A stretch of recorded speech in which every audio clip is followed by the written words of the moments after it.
to a new stream. The heart of our Watching some Gamescom. island. I should actually add that hashtag Gamescom or whatever. We're watching Gamescom live, opening night live. Oh, actually, you Pre-order can see it now. there. But we're watching opening night live. This is a pre-show, I'm so sorry. by the way. Those two trailers kind of blurred together for me. So which was the one where you killed? We This are going Bulletstorm to VR. Got it. Thank you. So this is actually this is my reduce down a third little bit. time But hey, hosting welcome on in. I hope you guys are Gamescom doing well. Opening Night Live I hope you pre-show. guys are having a good And time, good already day, we've whatever. It's developed a like couple of it's traditions. Tuesday. I almost forgot One, it's Tuesday. General awkwardness. But thank you so much for being here, whoever is here. We're gonna watch And then however two, long the of top 10 this show reasons is going to look be. forward to We'll see about Gamescom that. Opening Night Live 2023. A lot of games coming up, Nice so I'm about excited. Seeing a futuristic, shiny, reflective black stage with absolutely no streaks on it. Let Number me 9, just do Assassin's this Creed really quick. Mirage. Number 8, the big games you already know will be good. And then the number 7 reason to look forward to Gamescom Opening Night Live is the weird games you never heard of before. I like those weird trailers. Those to me tend to be slightly more interesting than the sure things. Number 6, Sonic News. Sonic. Jeff Keighley is showing up to Gamescom Opening Night Live. Oh, without Sonic, yeah. With Sonic News. News about Sonic the Hedgehog. And let me tell you, there's no way it's bad. Whatever it is, it's not going to be bad news. This would probably be number 1 for me, but I'm trying to be objective with this list. Number 5, the raw thrill of a developer saying we can't wait to share more. Number 4, Alan Wake 2. This game's coming out in October. Hey, They Spice, haven't welcome on shown in. Ha! too much. But yeah, by the way, if you guys I haven't seen expect already, a there's a show. poll up here in the chat if you Something guys want coming to big tonight. Number vote for 3 which reason to game look that you are forward to looking Gamescom forward to Opening the Night Live most. We have 2023. Assassin's It's Creed free. Mirage, Call of Duty, Number 2, Modern Warfare 3, The Alan Wake 2, and Mortal Starfield. Kombat 1. I know Starfield is the Officially game that's speaking, coming I out next cannot month. rank one of those A lot of games people already higher got than the review other one. codes, and So if I have to put them in all the of that same is happening. box, A lot of people that's a will be getting poly box. reviews, or And the reviews will be number out one by reason to look August forward to 31st. Gamescom Opening Night And Live I 2023 unfortunately will not be able to is play the that game hands early, down, this even is though I going don't to have be a the code. best But I will not Tuesday be able to night play of anyway. the I summer. think September is going to be a Please little don't bit be busy like, month for me. "Nah, I'll be not moving true. I and went surfing all that, on so it's going to be a Tuesday." little tough for We me. don't care. But We're I'm talking excited to about play it all of this regardless combined. whenever I can. Collectively, This We'll will see. obviously But be yeah. the best. Hey, Tuesday night Nevinox, of the welcome on in. summer. Because they know how to party on a Drinking Tuesday coffee in at what? Cologne, What is it? trust me. 11:15. It's great. And do you know what else sounds like a party? The 7th Guest VR. By the way, let me know if you guys can So hear let's watch a me trailer for that. and this, whatever, like that's going in the background. So how are you guys doing? Hope you guys doing well. Hope you guys are having a good day. What you guys did? I'm excited for this showcase. If you guys don't know, Gamescom is basically it happens in Germany, I think. And hold on. Screams the only noise. I'm not so much keen on these games because I know most of these are pixel, but this is something different. Reminds me of, for some reason, Howard Stark. I don't know why. But yeah, this is basically they showcase all the most of the show. I think is going to be about the games that's coming out already. So Alan Wake 2, Call of Duty, Modern Warfare 3, Assassin's Creed Mirage, Starfield, maybe. Then we have, I think, something about Avatar, or maybe not Avatar. There's a lot. There's a whole list that I can probably come up with. Whole list of games that they will be showing more of. So less of brand new games, more of games that are already coming out that you already know. Like apparently something about Stalker 2 or Death Stranding 2 that I'm highly looking forward to. Project Mugen, Hyenas, Warhammer 40k, Marines 2, Space Marines 2, Mortal Kombat 1, Delta Force, Hawk Ops. I'm looking forward to see how that game goes. Tekken 8, Armored Core 6, it's already coming out. Sonic Superstars, apparently new game, Lords of the Fallen, coming next month, I think.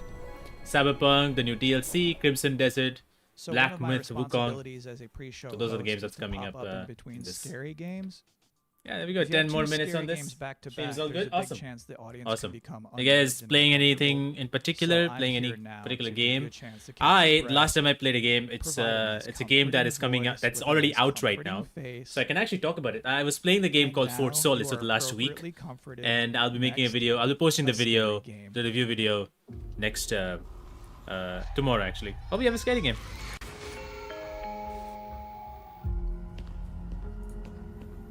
Something scary. I like scary stuff. I love the perspective, man. the quality is a little. Oh, what the fuck? What happened there? Okay. Oh wait, is it dual perspective? I think it's dual perspective. Maybe.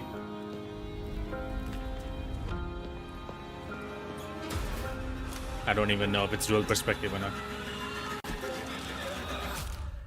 What the fuck? Oh, hi, lady. Do what I say, Roman. Post trauma. Nice. I like this already. My favorite part of that whole thing is when he's in that dank bathroom and he shines his light into one of those toilet stalls. And like the girl from the ring is standing there. The girl from the ring. And yeah. the guy doesn't move a muscle. Oh, I've already He just straight up does not wishlisted react. this game. That's like my ideal video game hero. What a guy. Pretty cool. Anyway, as you could probably tell, I'm not. But yeah, I was playing for the last few days. I've been playing this game called Fort Solace. It's a game where there's Troy Baker, as like voice actor, Troy Baker, Roger Clark. Troy Baker played Joel from Last of Us. Roger Clark played Arthur Morgan. Those two people are in the game, and it's a space game. There's it's a narrative space thriller, and it looks amazing, but it's not that great. So I'll post a video tomorrow talking about the game. It looks again phenomenal, but it's not the best game to play, I would say. Stuff that's happening. If you're in Cologne though and can attend Gamescom, you just go on Saturday and Sunday to Gamescom Festival. There's stages there with musicians playing. There's food trucks. There's like human social games where you have to be like in a soccer table thing. It's fun stuff. You should try it out. It's completely for free. So hold on, what is it? What is a human social game? You know soccer table? You play. We're soccer talking about tables, foosball. right? Yeah, we call it foosball. Yeah. But in this case, you get stuffed into it. So you are like one of the soccer people in that table. You can't move. You just stand there, go left and right, and play soccer like that. Excuse me? What is she saying? I have no idea. What does Gamescom mean to you personally? So 13 years ago, I actually started my career in the industry at Gamescom as a trainee. I gotta say, I am and so I was overwhelmed by to be honest. I was so overwhelmed to this day, to the fact that awesome I'm just gonna mute that. Overwhelmed Overwhelmed with the fact that the interview videos has been doing very good.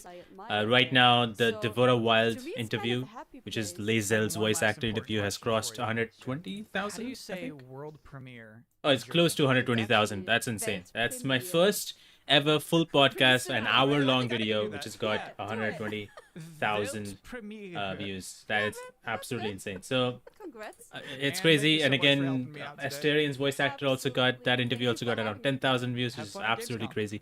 I'm trying my best to get more voice actors from Baldur's Gate 3 to come into the show. Hopefully that is possible. If not, not much I can do. But I'm definitely trying my best to bring them into it. I mean, it would be super exciting to talk to them. So more voice acting interviews are coming. That's all I can say at this point. But I'm just excited regardless. Let's see what this is.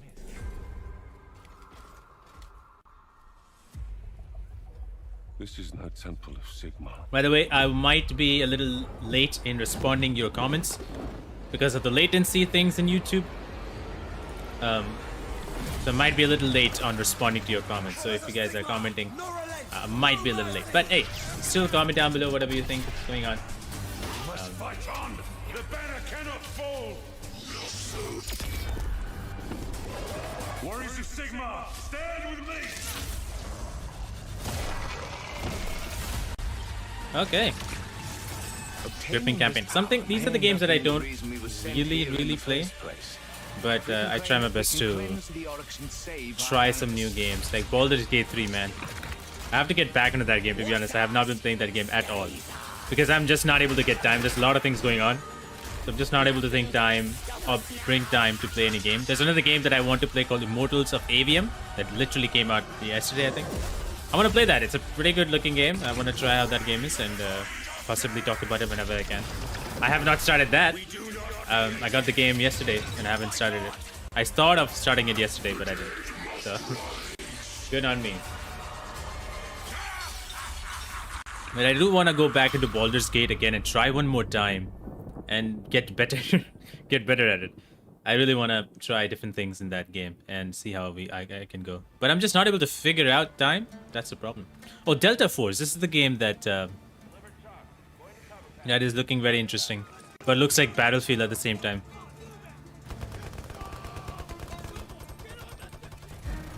So I don't know if it's going to be round based or is it going to be like Battlefield, Call of Duty style. Whatever it is, I'm excited. 1994, 5, 6. When it's 2035. 35.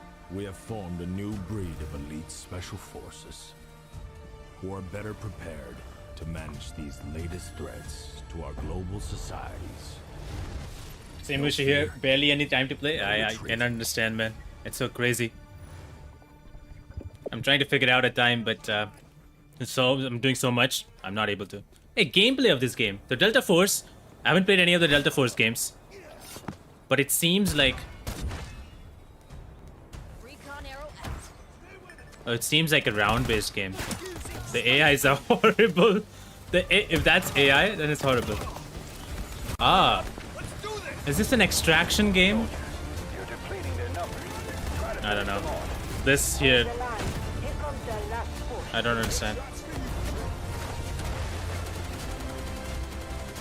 It's such a confusing. It is still confusing what this game is. I thought it's going to be an extraction game, but apparently not. Pre-register now. Play DeltaForce.com. Hell yeah. Welcome back to the Gamescom Opening Night Live 2023 pre-show, where the minutes are just flying by. Yep, that's flying by. ONL is a. I'm going to with pre-registered thing. Sonic news and things I was not permitted to talk about in the pre-show.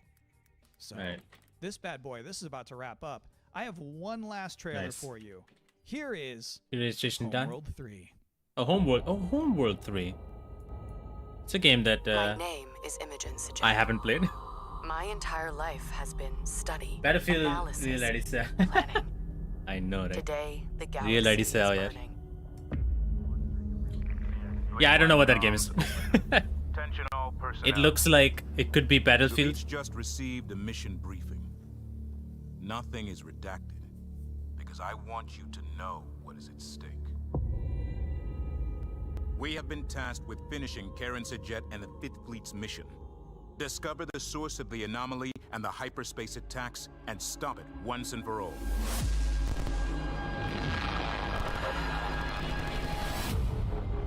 So far, only cinematics. I know we were expecting so exciting shakedown cruise. Sorry. Proximity alert. Control Many of you are feeling overwhelmed. We've got incoming. Doubting yourselves. I have no doubt. We will succeed. Oh, you really? To complete the mission. It's all cinematics though. Enemy strike craft coming in fast.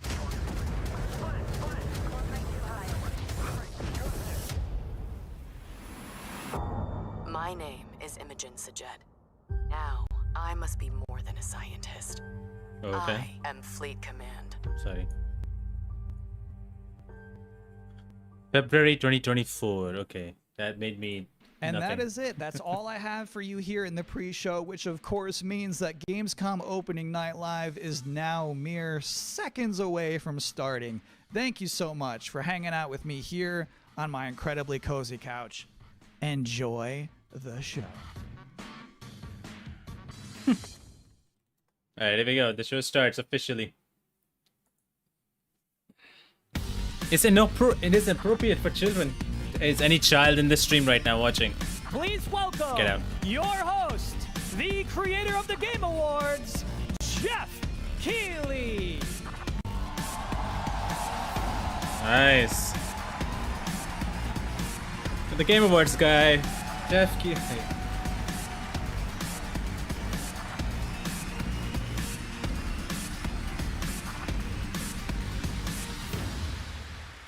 Hello, Germany, and hello, everyone watching live around the world. I am Jeff Keighley, and welcome to the world's biggest in-person video game event, Gamescom 2023.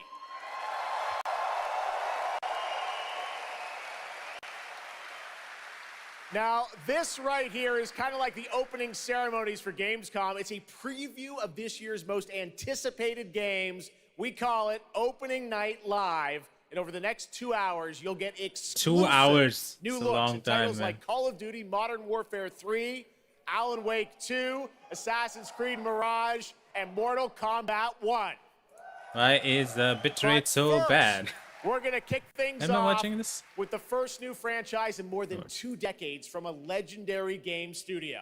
And to help us step into the vast world of Starfield, please join me in welcoming the composer of the game, Inan Zur, for a very special performance. Maestro. Oh, we're gonna have performance. Yay. Nothing wrong with the performance, but like, whatever. I don't know if I really want performance, but hey, not too bad.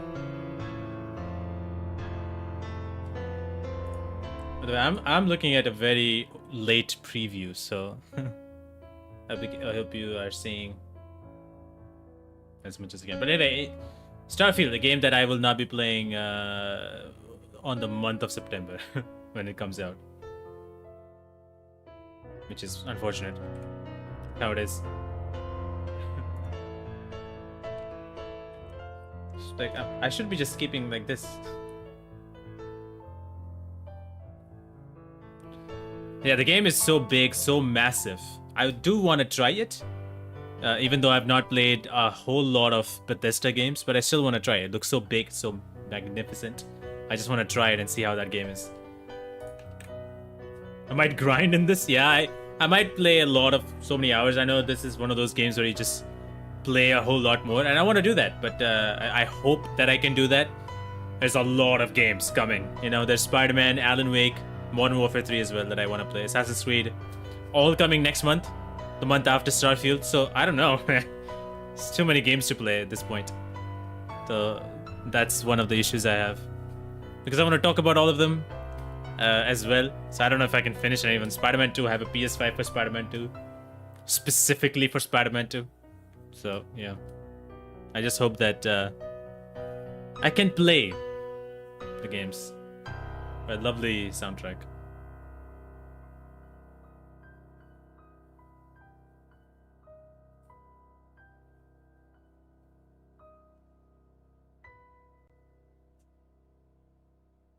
That's it. Oh my god, a live action thing for Starfield? Of course. Of course.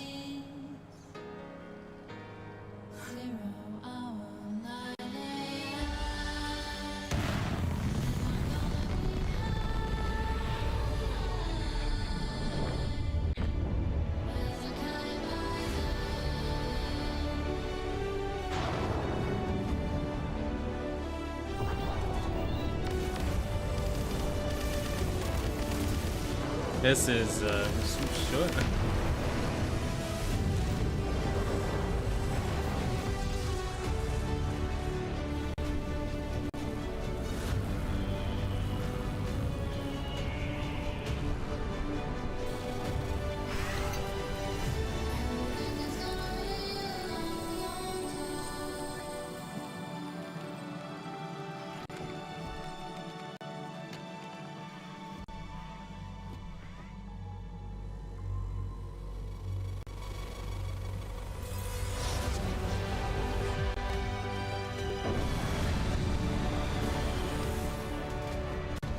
Why do I know clean his face or something?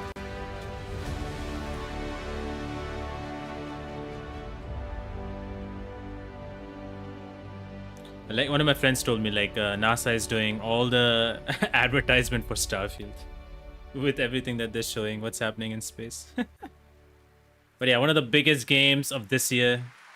Probably going to be talked about for quite a few times. Starfield is ever so close. And Inan, thank you so much for that spectacular performance. Really appreciate you coming all the way from this. It's true. In just over a week, fans will start to play Starfield in early access on Xbox and PC. While I've been lucky enough to start playing it, don't be jealous, I'm not allowed to say anything about it. Yes, exactly.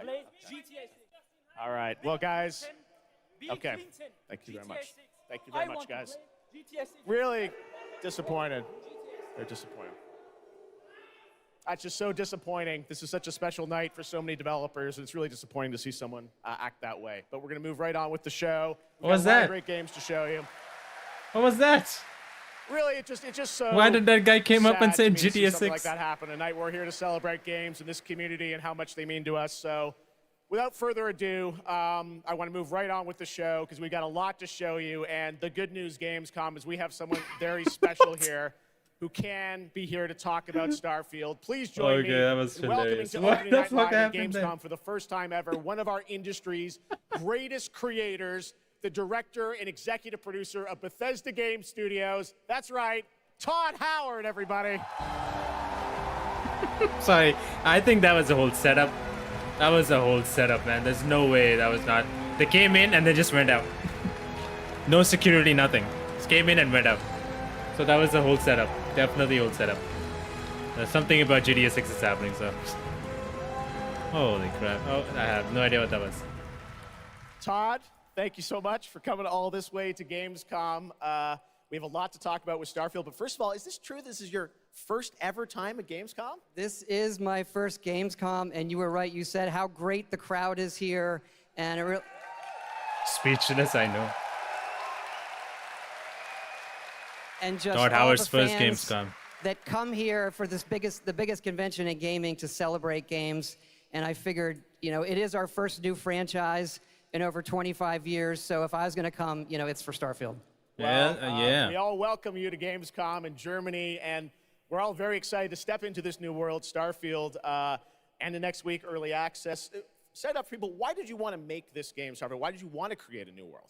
I think like a lot of gamers out there, we have dreamt of a game where we look to the skies and we can blast off into space and explore. We love. Oh, I saw a screenshot of somebody like with the Elder made Scrolls Todd Howard. and the Fallout series, Something.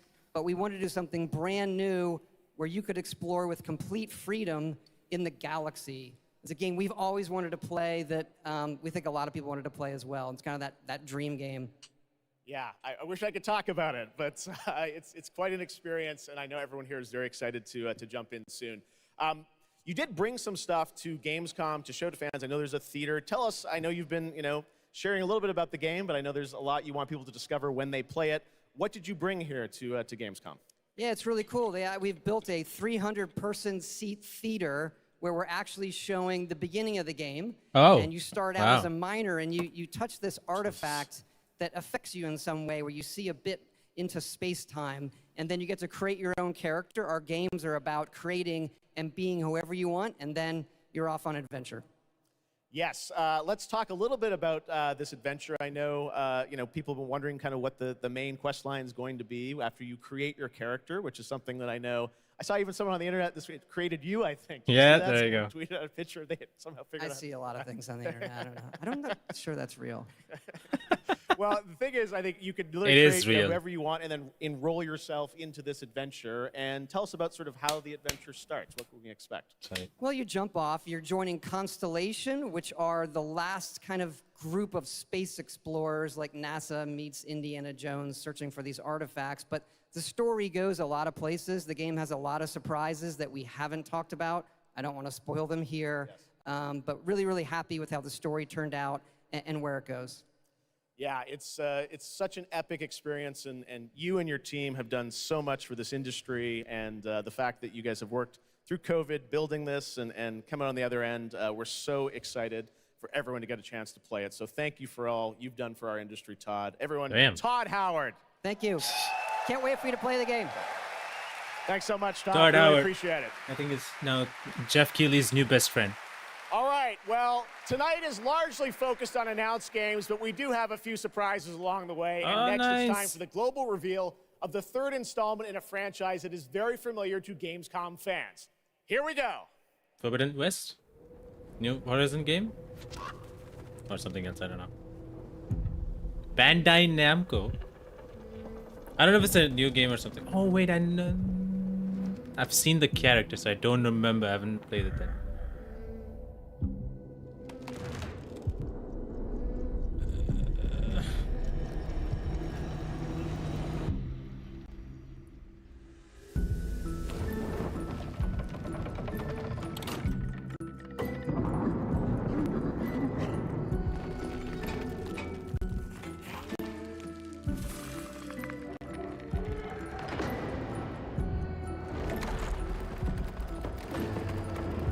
Like Little Nightmares as well.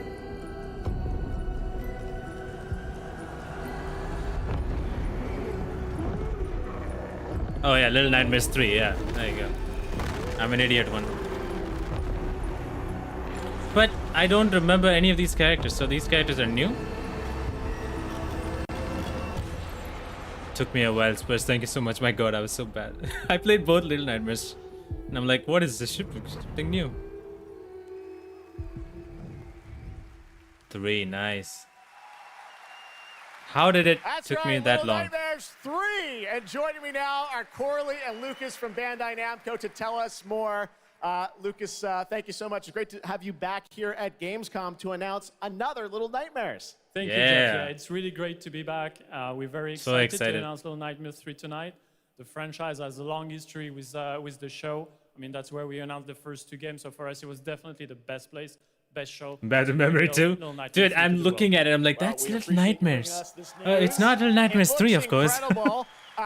Corley, I see we saw 2 characters in that reveal trailer. Can you tell us a bit more about them? Yeah, sure. Hi, Jeff. Hi, everyone. I'm so happy to be here to present you Little Nightmares 3. Nice. Corelli. So yeah, as you have seen, we have 2 characters, but now you have 2 players as well, so you will be able to play both in single player or online co-op if you want, and face your childhood fears with a friend. Now, I saw a lot of cool new places in the trailer. Can you tell us a bit about sort of the setting for these 2 characters? Yeah, so our 2 new characters are Low and Alone. They are trapped in a place that we call the Spiral. It's a cluster of disturbing places, and they will have to work together, survive in a world full of dangerous threats and full of delusions. And they will also have to find a way out of the nowhere. So yeah, I can't wait to have you put your hands on the game in 2024. Excellent. We don't have to wait too long. 2024. Lucas, I know that's not all because you're kind of expanding the Little Nightmares world with something more. Tell us a bit about that tonight. Yes, we have one more surprise. So in addition to revealing Little Nightmares 3, I'm very excited to announce our first podcast series. It is called The Sounds of Nightmares. And it's an original story. It's composed of 6 episodes. It's a story. And we are releasing the first 2 episodes tonight. So you can go on our website, thesoundsofnightmares.com, to check it out. And we hope that our fans are going to enjoy it. Awesome. All right. Well, we're very excited to learn more. Thank you, Lucas and Corley. Thank you, Jeff. Little Nightmares I would listen 3. to it a little bit. I guess. I want to see how the story is. Next, it is rare when a new studio reveals footage that takes over the internet. That happened back in 2020 with the reveal of Black Myth Wukong from Game Science in China. Based on the classic 16th century Chinese novel Journey to the West, here is a brand new look at the gameplay of this incredible action RPG. Souls-like. Plus Souls-like. It looks great, by the way. I've seen a gameplay, but it looks great.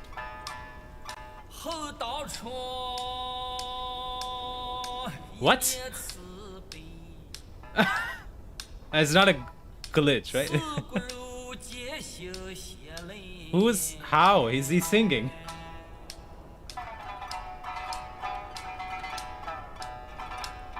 That's new.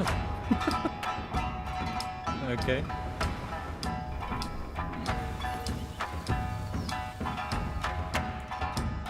I don't know how much of a copyright there will be, so I'm just gonna reduce the music just in case. I forgot to design the head, I know.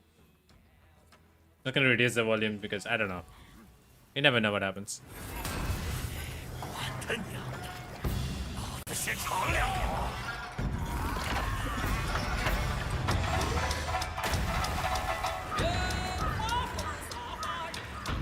I guess I'm gonna keep it, I don't think so. Look at that.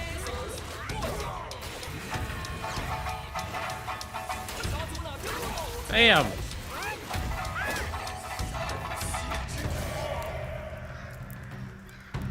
This looks great.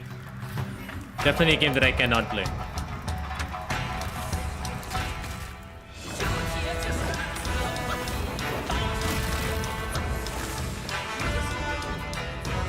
Jesus, that design is so cool.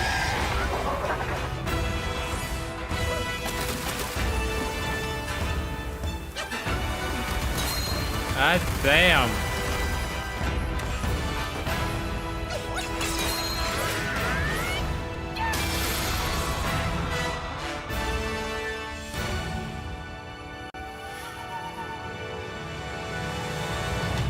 They made the logo and the title white. So I only say bleh and ong. And the black Wukong just gets hidden. There's a game that looks very nice. It's a Souls-like game, and I will definitely not be able to play it.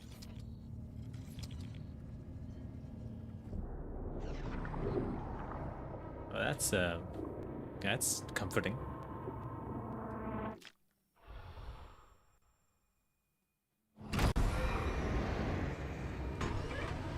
What?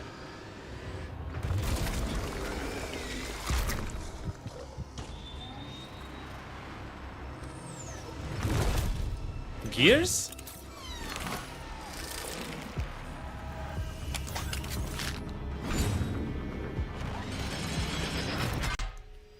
I don't know. Oh my.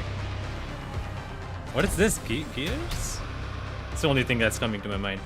At first I thought it was Doom, but like of course not. But it doesn't look like Gears either, but I don't know.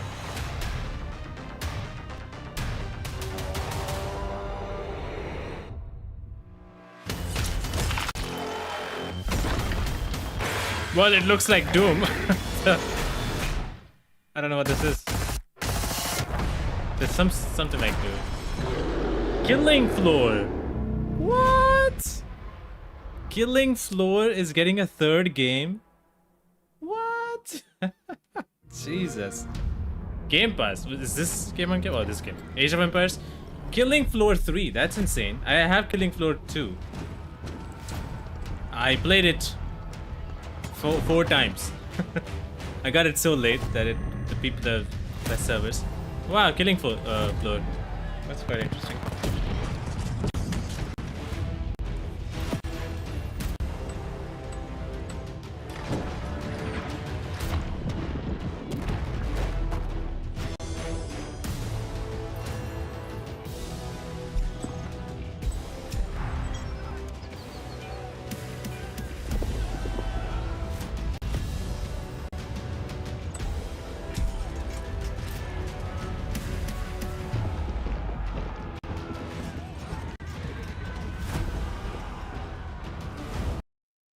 Okay. Something happened and my internet died again.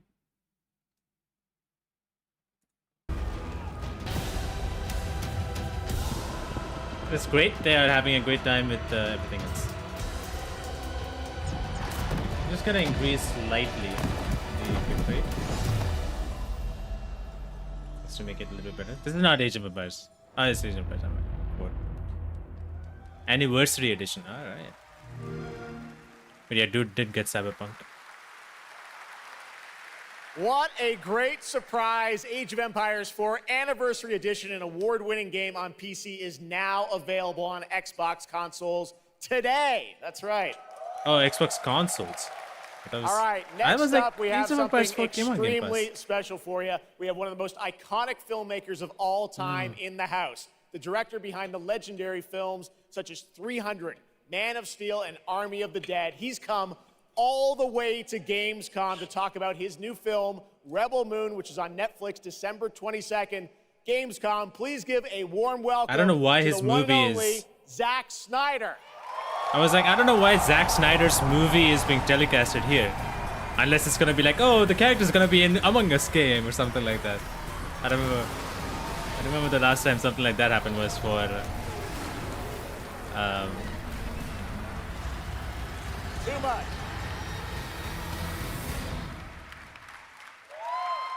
yeah! Zach, I know you had to come a bit of a ways to get here to Germany. Thanks for coming to Gamescom. Thanks for having me out, Jeff, and thanks, Gamescom. How you guys doing? He This somehow is said his awesome. name. Wow, what a great crowd. It's insane. He's like, Great to have you here. I know you've been a gamer for your whole life. Yeah, I've been a gamer, and I love the idea of coming to Gamescom. Was like, that blew my mind, and so we were like, yeah, let's go check them out. And I thought I'd come over here, and this would be a great opportunity to talk about my new project, Rebel Moon. Maybe show you guys something. I don't know. Yeah, maybe the world premiere of the trailer, which is coming up in just a second. Yeah, here. just moments away. Okay, well, let's kind of Moments roll it away, back anytime because I now. want to talk about this IP, Rebel Moon, and it's really a whole universe that you've created. We're going to get into that in a minute.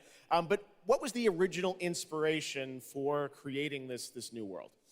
I was always a fan of, team building movies, Dirty Dozen, Magnificent Seven. And also I was a huge fan of this adult illustrated fantasy magazine called Heavy Metal. Everything in there just blew my mind.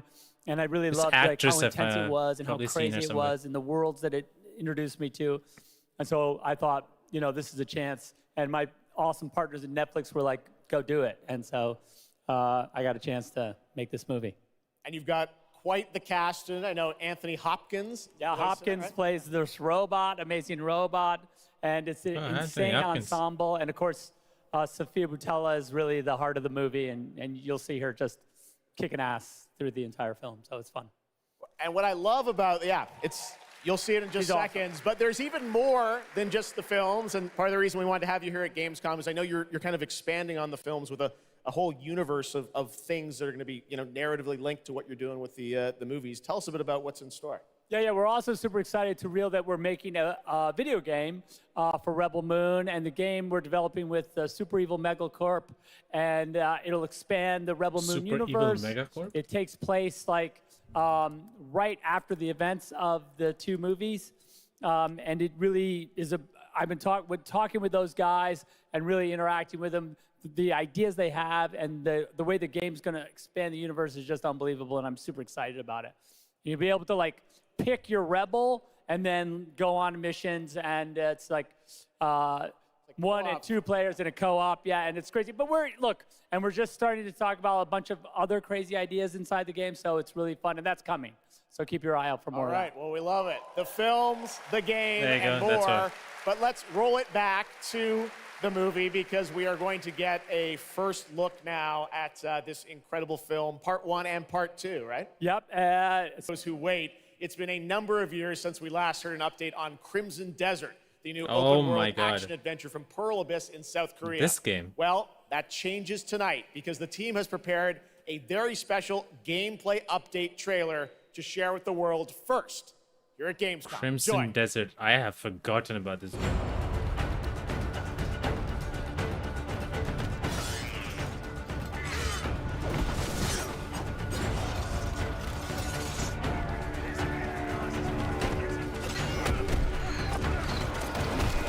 Oh, damn. Where's this combat?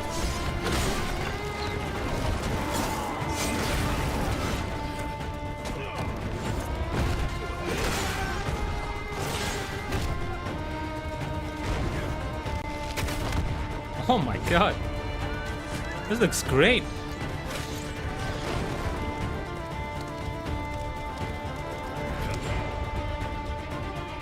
Jesus, looks beautiful.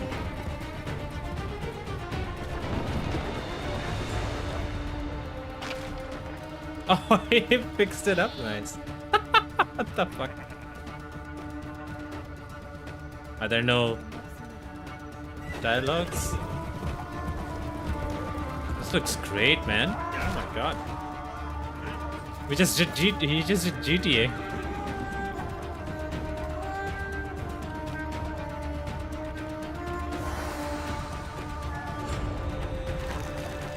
Ah, fishing.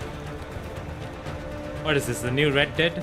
Not Red Dead, but something like that.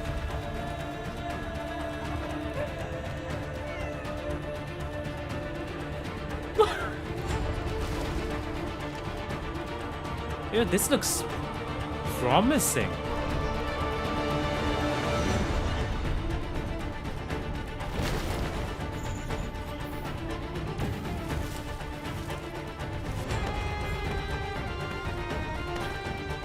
With some little bit Assassin's Creed. Oh, taming the horse and all that stuff.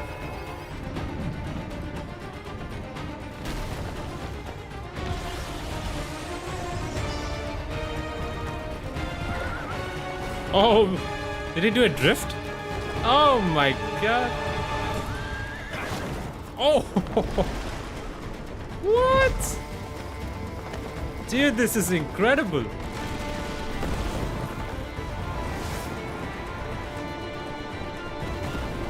Whoa.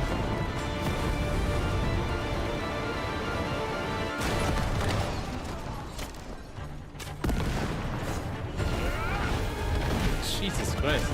Medieval Red Dead, I know, Monty. How's it going, man? Welcome on in. This looks amazing.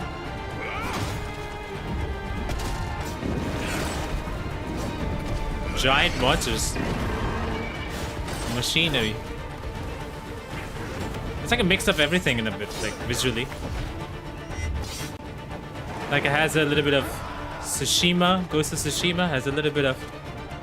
This looks like Bioshock to me, but it has a little bit of Witcher.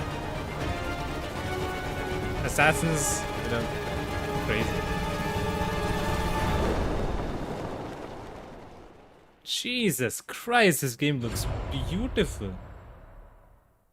Hey, what's up, Gamescom? It's Ice-T. I've hooked up with my favorite game in the world, Payday, and I have my own special heist mission in Payday 3. And you know, I know a lot about heists in real life, yeah, right? okay. It launches September 21st. Here's a world premiere first look. Okay, so here's the deal. The components are kept in high-security cooling containers somewhere in the storage yard. The clock starts ticking as soon as the components are out in the open. So you need to haul ass to get them to the transport. Take too long, and they'll start to degrade and lose value. Now, do what you need to do to get ready. I'll see you on the other side. Payday, it's a game that I never played, but I know a few people are excited. I don't like, what? I made a news video, or short actually, where because this game is always online, and I was like, maybe people will have problems with it. But apparently people are not gonna have problems with it. Payday 2 had servers on for like 10 years, so I don't expect this game to die anytime soon. Like here, the game looks good. The first trailer they put out, the game looked normal to me, at least.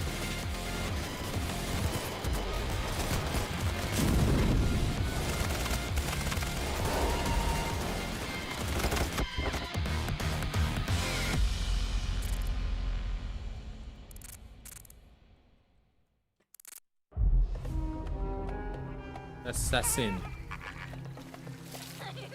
كم مضى منذ رحيلك عن بغداد؟ أعوام. لا أذكر مقدارها.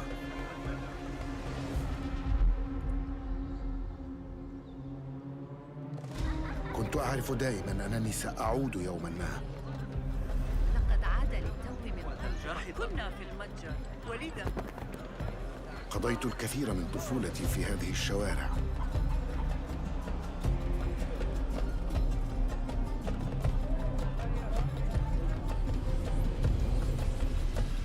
Oh, a lot of people. 33%. Alan Wake is getting votes too. By the way, those guys up here are here. You can actually vote on the top about which games are you looking forward to. I can only have 4 options, but if you're looking forward to something else, let me know. I know there are many more games coming. Assassin's Creed is something that I'm actually looking forward to. It's going to be a smaller game, but I'm really looking forward to this Assassin's Creed because this is how I started liking Assassin's Creed, so. وها أنا ذا مستتر يتهيأ لإعادة النور إلى أحلك أركان المدينة.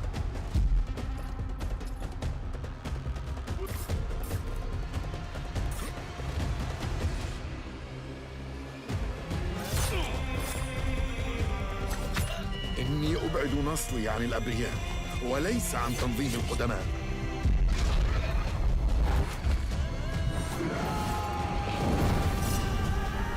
Oh, beautiful.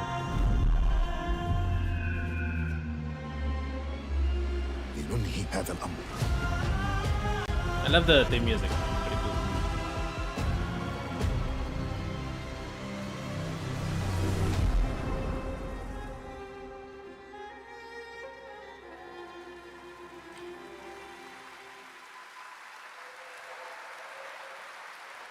There you have it, Assassin's Creed Mirage, which marks a return to the Middle East for the series, offering an immersive and authentic experience featuring full Arabic voice acting, as you saw in that trailer. You can be transported to 9th century Baghdad when the game launches on October 5th. Yeah. Big month in October for game releases. Big month. Oh my god, so many games coming. I would like to introduce you to our co-host tonight for ONL. Please welcome a German. Jasmine. Hello, Jasmine. Isn't that a German someone? Thank you, Jeff. Thanks for having me. Content creator or something? Hello, everyone. Oh, yeah. I'm so excited to be with all the fans here at Gamescom this year. And I have the honor to be your guide for tonight for all those great things happening right here at Gamescom. And if you can't join us in Cologne this year, don't worry. You never have to miss any of the events this week. Just go to Gamescom now to discover what the world's gaming industry has in store for you. And if you're ready to vote But yeah, for your she's, favorite I don't know, games, she's like a creator then or something. Visit Or something like that. now.gamescom.global and cast your vote for this year's Gamescom So she's gonna have some trouble because she's the not an awards English will be speaking person. celebrated this Friday at 3 p.m. How are the votes? If you want 25% to in all join 4 of the options. adventure and win What pretty is this? cool prizes in this year's Gamescom Epics, then go to the Epics section of Gamescom now to play the text adventure of the show. You can also enjoy all-day coverage and tune in to Gamescom Studios broadcasts by IGN on Twitch or YouTube. Just join the conversation by using the hashtag Gamescom 2023 online. Plus, there will be more announcements from the largest indie area in the world in the Gamescom Awesome Indie Studios show tomorrow There's a lot at of 8 indie. p.m. And later this Sorry. week, tune in to the Gamescom Studios broadcast and check out the Gamescom Cosplay Awards. I voted for live Starfield. from Cologne, Germany. Oh, yeah, on it's going Sunday to at 3 somebody else p.m. voted for I Assassin's Creed highly Mirage. recommend this section. Guys, So if you are check new out here, thank you so much, Gamescom first of all, now for being here. all those I think we're going to be watching for Thank you so another much, couple and hours. back to you, Jeff. I think so. A couple more. Oh, to be honest, no. Thank you, Jasmine. I think 1.5 hours. Sorry, 1.5 Well, now hours more. I'm joined by the one and only Harada-san, the creator of Tekken. Tekken. And Michael, the producer of Tekken. You guys have come all this way from Japan to deliver something special to Gamescom. Yeah. What do we got, Harada? そうですね、普段最近はずっとバトルシステムの話ばっかりしてるので、今日は皆さんのために、全く新しいモードの情報を持ってきました。 So up until now, we've been mostly showing off the battle mechanics and new gameplay, but today we have an all-new mode to show you today. はい、ですね、鉄拳はもちろん今回 Story も、 mode? 三島サーガを描いた Tekken 7. 鉄拳のキャラクターの壮大なストーリー I モ don't ード play はあるん fighting で games. すけ I've ど played も、 Tekken 7. それ以外にですね、もう特に欧米では、失われてしまったアーケード体験の、ストーリーが体験できる、プレイヤー中心のですね、ストーリーモードっていうのを、最新の AI ラーニングシステムを使って、すごい臨場感のある、ベテランからニューカマーまで楽しめるような、そういう新しいモードをちょっと今日はお見せしたいなと思います。 Of course, That's Tekken a 8 will lot have to say the for him. story mode covering the Mishima storyline and the arc that the players expect up until now. But this brand new mode is kind of the story that focuses on you as a player, and it covers the arcade scene, which is a classical atmosphere that people our generation actually got to experience firsthand, but maybe some of the newer gamers out there haven't. So this will cover that. As you progress through that storyline, you'll experience some all-new gameplay that actually has some AI kind of infused learning aspects to it, and it's really exciting, and we hope that you'll enjoy it. Yeah. All right, well, let's take a look at the brand new trailer for Tekken 8. Thanks, guys.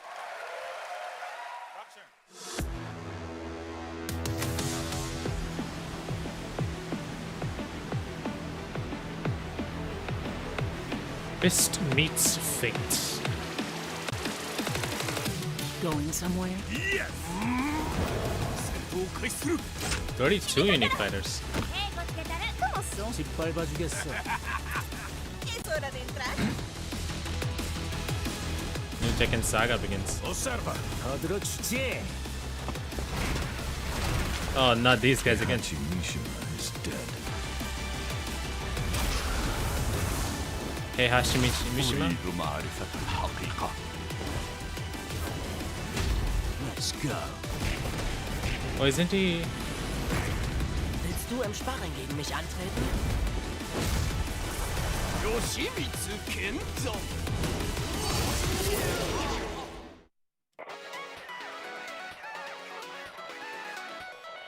Wait, are they doing the arcade quest? What the fuck? Oh wait, are they doing the Street Fighter 6 thing? Something like that. Street Fighter 6 has something like that. At least one portion of it is there.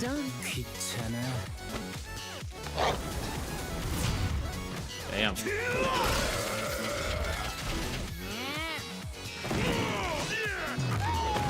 Forgive me.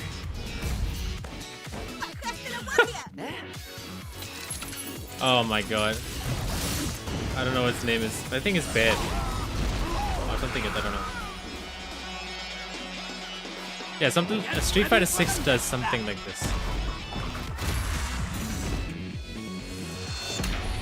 I love this. This is so good.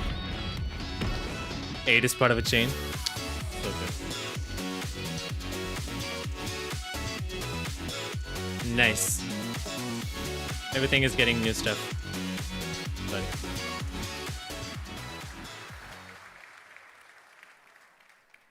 There you have it, Tekken 8 coming in January 2024. All right, I'm now joined by Shelby Carlton and Dave Swenson from Sledgehammer because on November 10th, Call of Duty Modern Warfare 3 arrives, and today you guys are going to be the first audience in the world to see some raw, real gameplay from the campaign. Oh, finally. Dave, Shelby, welcome to Gamescom. What can you tell us about Modern Warfare 3? Excited. Well, first of all, Jeff, it is awesome to be here.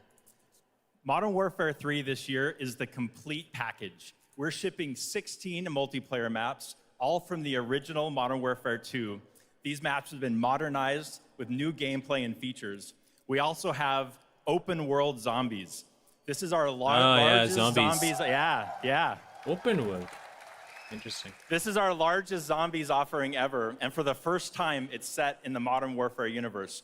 And of course, this year we are bringing a huge innovation to the Call of Duty campaign. Yes, let's talk a bit about the campaign, Shelby. Makarov, I know, is going to factor into this. See him over there. Tell us a bit about what is the storyline. What can we expect from the campaign? Yeah, so for the first time for Call of Duty this year, we're doing a direct sequel. You know, Modern Warfare 2, they asked a lot of interesting questions in their story, and Sledgehammer Games is so excited to work with Infinity Ward on the campaign to answer some of those questions and to bring you Modern Warfare 3. And one of those answers, he's standing right behind you. Yeah. He is Makarov. He is our infamous antagonist. He is cold, he is calculated, and he is trying to bring the world to the brink of war, but not if Task Force 141 has anything to say about it. So we are just so excited to get this campaign into the players' hands. All right, well, we are going to see a playthrough of a campaign level. But first, Dave, I want to talk about something new you're doing, open combat missions. What are those? So Call of Duty is known for epic cinematic stories, as Shelby talked about. And this year in Modern Warfare 3, we're introducing a new innovation to the Call of Duty campaign that's going to allow players to interact with that story like never before. We call them open combat missions. Open combat missions are player-directed. They allow the audience to play the game the way they want to play it. So if you're like me and you like stealth, you can go in quiet, you can equip, suppress weapons, complete all the objectives without the enemies ever knowing you were there. But if you want to go in loud, you can strap on armor plates, you can go in, hit the enemy head on, and open combat missions will support it. You can leverage vehicles, you can leverage tacticals, lethals, you can even use your favorite kill streaks in campaign. Now, open combat missions are really important to our campaign story, and they're going to work seamlessly with those epic cinematic missions that Call of Duty fans know and love. And tonight, we want to show you an exclusive first look at one of these epic cinematic missions. Okay, set it up first, Shelby. What are we going to see? This is the start of the game almost, right? Yeah, so this is a sneak peek of the very first level of Modern Warfare 3. This is called Operation 627. All right, check it out. Here you go. Call of Duty at Gamescom first. Thanks, Excited. guys. Call of Duty always does good narrative. Sort of. Sometimes. Alright, we start off with a submarine mission or under the water mission. The first time I saw this in the trailer, it reminded me of, I think it was Modern Warfare 3. Man, look at that. That looks so good.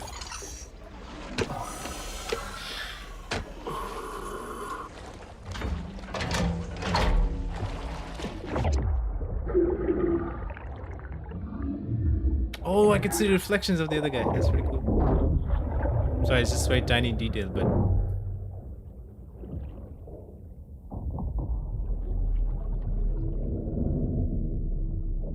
The quality is bad here, but yeah, hopefully there's a 4K version. Team clear. Heading to surface.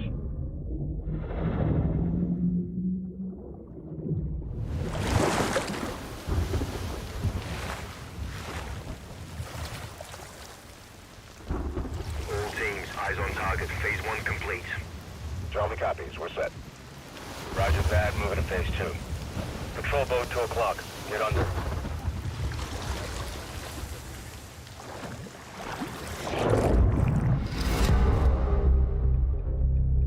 It would be hilarious. That's it. That's all we have.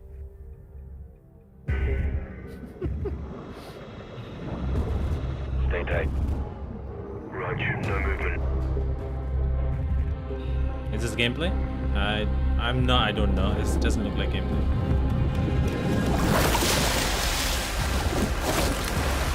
Yeah, this is a gameplay. The FOV changed. So now this is gameplay.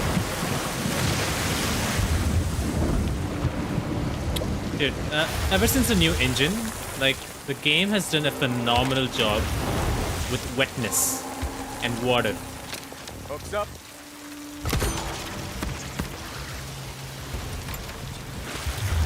That took a while. Let's get up top.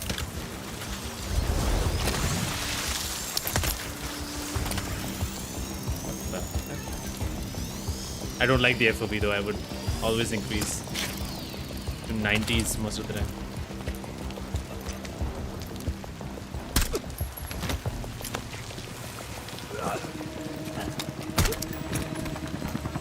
All teams, Alpha's in. How copy? Solid. Relay went clear. Moving to Mark DZ. Stand by. Dude, it looks so good. Nods on. IO strobes on. Look at night vision. I don't, you know, recognize any of the voices, so I think these are new characters. Hold.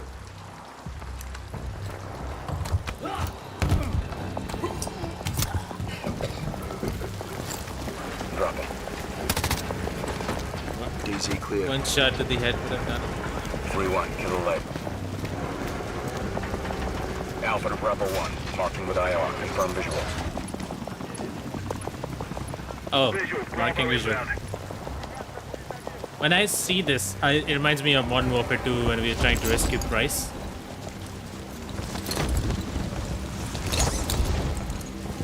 Came in.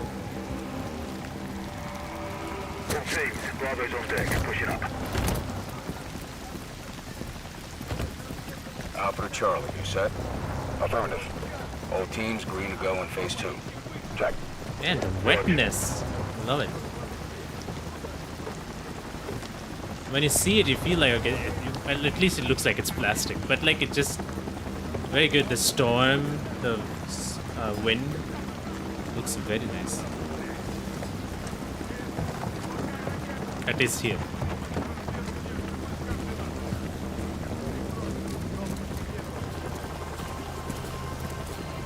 Moving interior.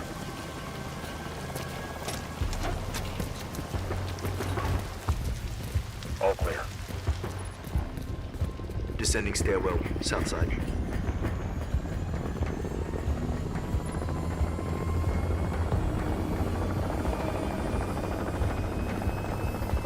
Sounds off. Be advised, they got a bird up. Movement in the courtyard. Looks like a prisoner transfer. Not our guy. On me. Hold up here. All teams, Alpha's in position. Copy. Bravo 6. Just wondering what's going to happen. Good to go. Roger. Fire in the hole. Stand by. 3, 2, 1. Execute. Nice. They're taking the bait. Helicopter distracted. Light them up.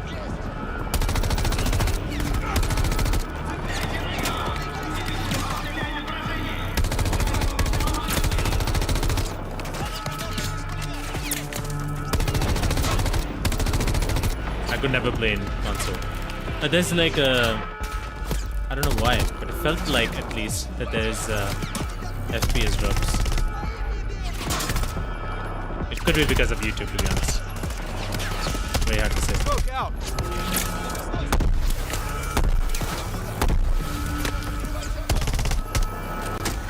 Yeah, this here, right here, and now here. Like it just felt like it was not 60 there. Like it could be the bitrate issue of YouTube.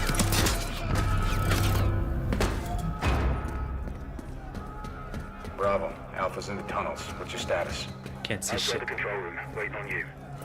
Copy. At the gate. Stand by. You guys not gonna use night vision?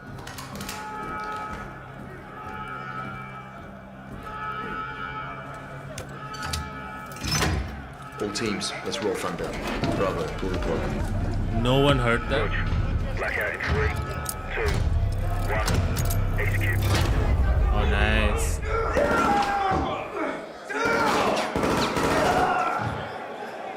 That was great. Did he say roach? Bravo's got the keys. Alpha, you have 1 mic before the lights are back online. Copy, Bravo. That's pretty cool.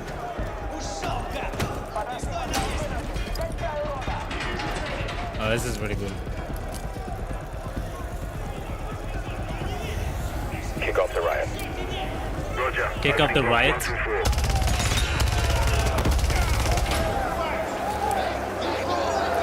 Oh, nice.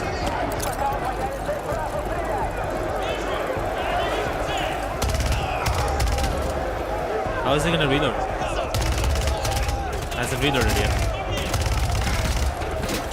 Still hasn't reloaded. Still goes. Alpha 1 to Bravo 1. Open 55C. Check.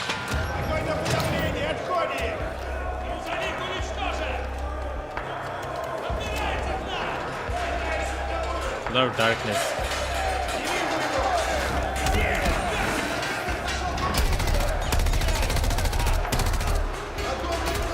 That's what you need, night vision.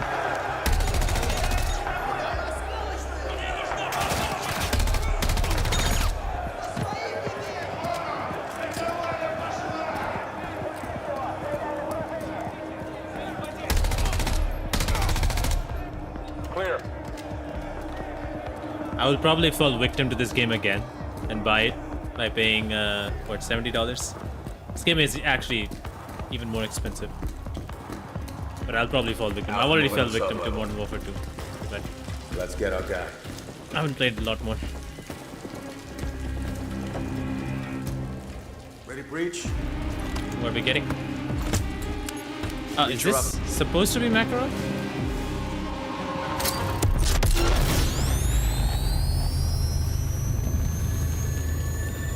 Nice. Nothing absolutely new. Like we have seen this in Modern Warfare 2 before. Like the visual fidelity and everything is in Modern Warfare 2 too. You can stay tuned for more Modern Warfare 3 details and gameplay when Call of Duty Next, the premier showcase event for Modern Warfare 3 multiplayer, Call of Duty Mobile, and Warzone takes place. We're announcing it tonight on October 5th, and jump in for yourself when the multiplayer beta kicks off on October 6th. We have so much more to share with you, but first, here's an update on Nightingale, the new shared world survival crafting game from Inflection. After a few years of waiting, it's finally time to find out the early access release date for Steam and Epic Store. Yeah, Nightingale. Something that I was the Feywilds await. Interested in. And so too Nightingale. Awaken your first portal and tread on towards that which is boundless, beyond the measurable.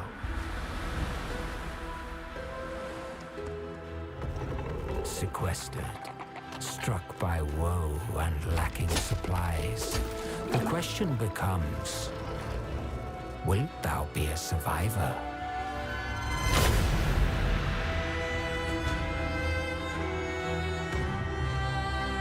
There's building and everything, so.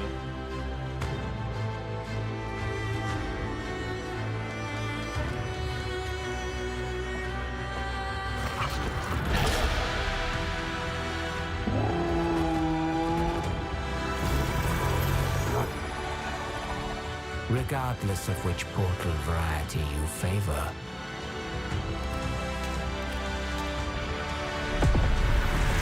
realm cards will be necessary. Yeah, I've been waiting for this one. Yeah, me too. Looks interesting, but I don't know at this point.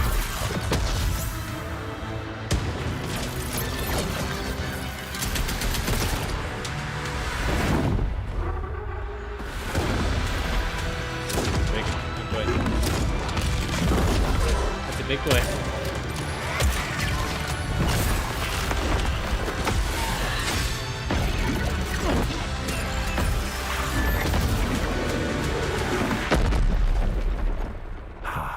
Fly. Let my words steer your steps. Oh, sorry, hold on. Oops.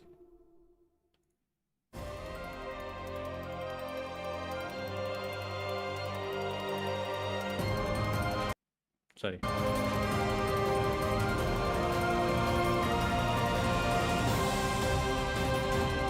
Kai Games? Sai Games?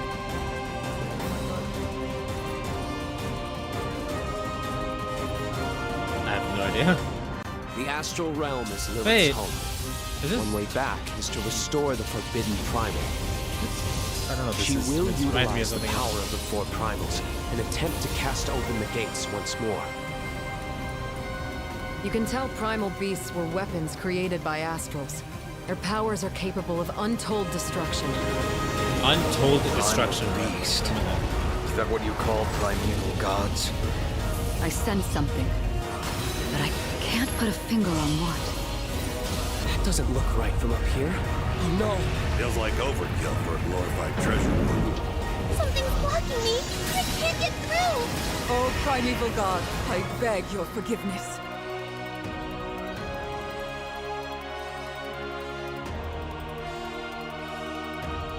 But fate set in What is motion this? can't be stopped. Deliver us from grief and sacrifice. Fulfill my salvation. The Hobbit! We've been through a lot. They're very loud, guys. Visited new islands, met new people. But you've always been there to protect me. I just wanted to say thank you.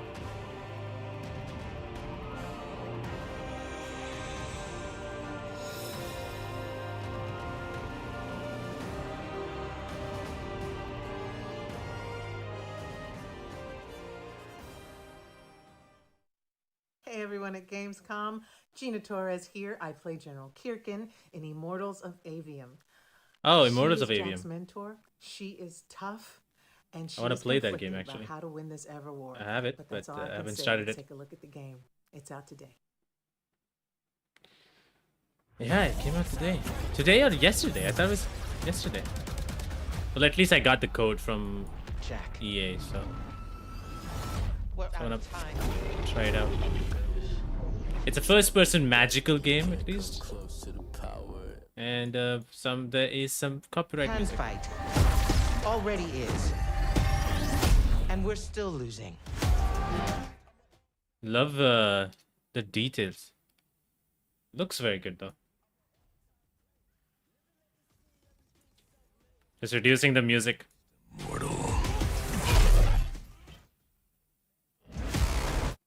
Damn it. I'm gonna keep the volume low. Or absolutely not there. There's a fucking music that these guys fucking produce.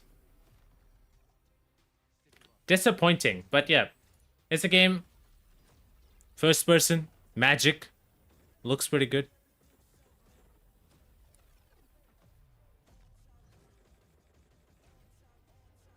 Look at that. Looks good, but there have been few games that looks good, but aren't that good.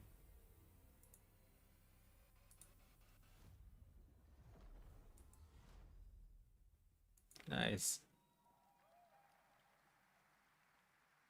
What the heck? Today, and next up, we're going to step into the world of the Hoyoverse. And I am here with Zhenyu Li, the producer of Zenless Zone Zero.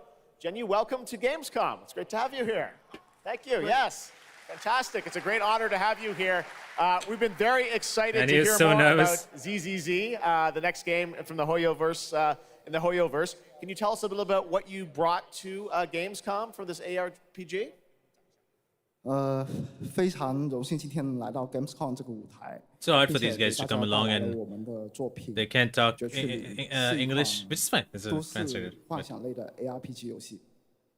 I'm incredibly honored to be here tonight, and I've brought one of our newest products with me today, which is Zenless Zone Zero, an urban fantasy APRG. 距离上次我们给大家分享动态已经有1年的时间了。 我也知道大家非常着急，想知道我们新的一些研发进展如何，所以这次我们想借助这个舞台，给大家分享一下我们新的研发中的内容。I have no idea what this game is. So I know it's been a while since we've given you an update on what we've been working on, and that's why I'm particularly happy to be here today to give you an update on the progress that we've made with this game. 接下来的 PV 会有我们新制作的战斗机制和我们新的都市交互系统，希望大家喜欢。 So we've brought a trailer with us, and it shows you some of the urban environment that we've been working on, and also some of the dynamics of the game. I hope you like it. Excellent. Thank you very much. Here you go. Brand new trailer for Zenless Zone Zero at Gamescom. God knows what this game is, but sure.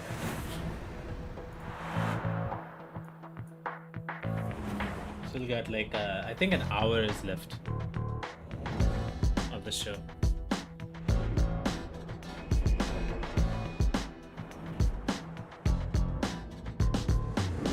What am I looking at?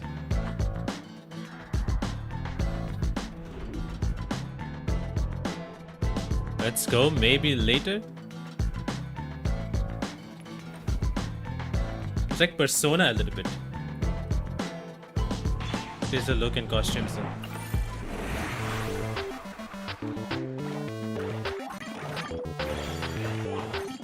Okay, that is not what I expected.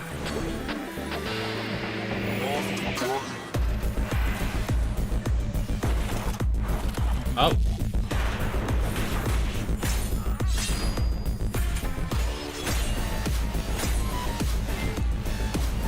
Music is awesome.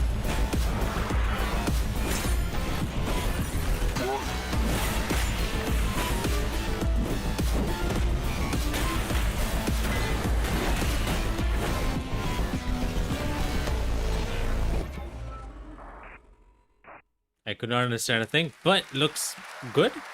Okay, looks really flashy. This past April, Honkai Star Rail made its global debut, and the game has captivated players with its interstellar grand journey. And today we're excited to share a special look at its beloved characters and provide an update on its PlayStation 5 release.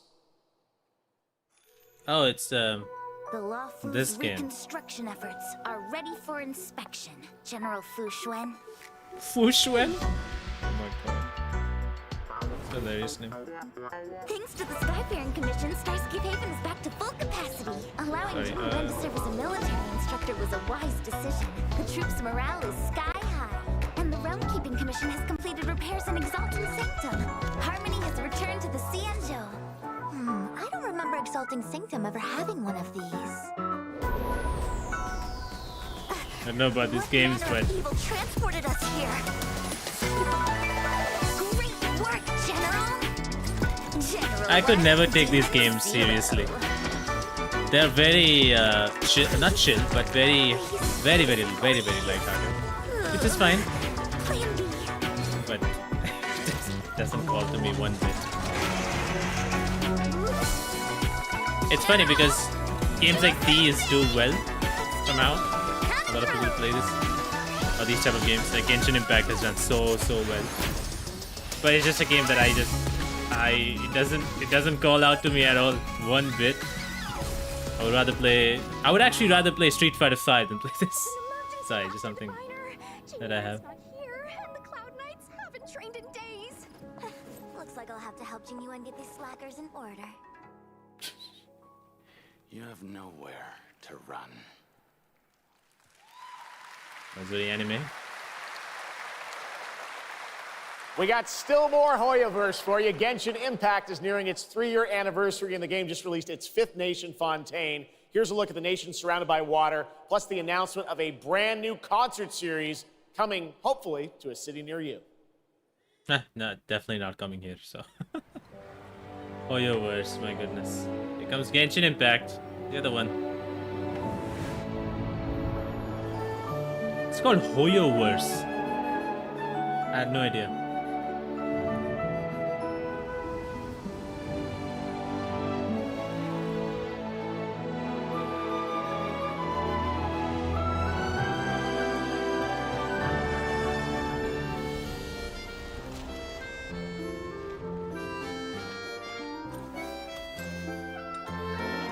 This is no time for distractions.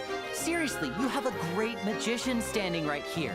I know certain someone who absolutely loves Genshin Impact. Sarcastically.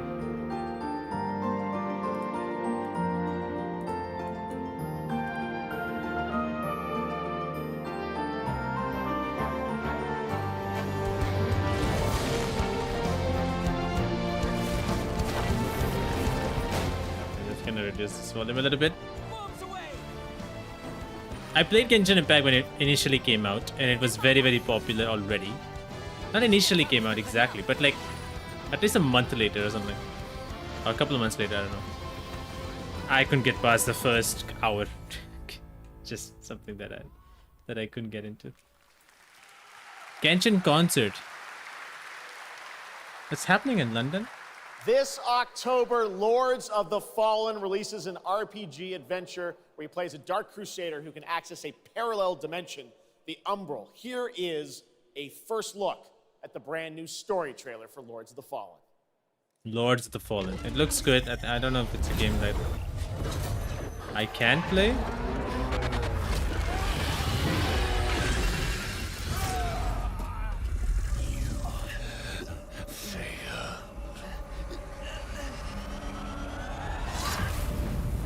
God damn. I look upon you with pity, my lost child. For you have been deceived. They brand me evil. A tyrant. And yet I offer you something they will not. A choice. After all the time mankind have This is also a Souls-like game, I think. Forgot See what they have made of it. It looks like that. War, greed, hatred, suffering. Yep, it is. Chaos. Looks very dark though.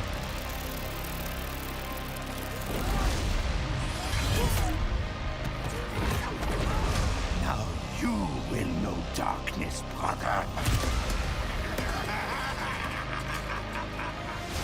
Jesus.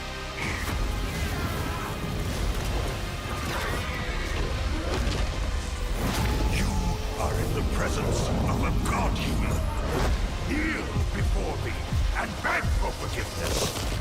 And remember, you look into the shadows, might be the shadows look back. Oh, nice. So, oh my god, that happened so quick.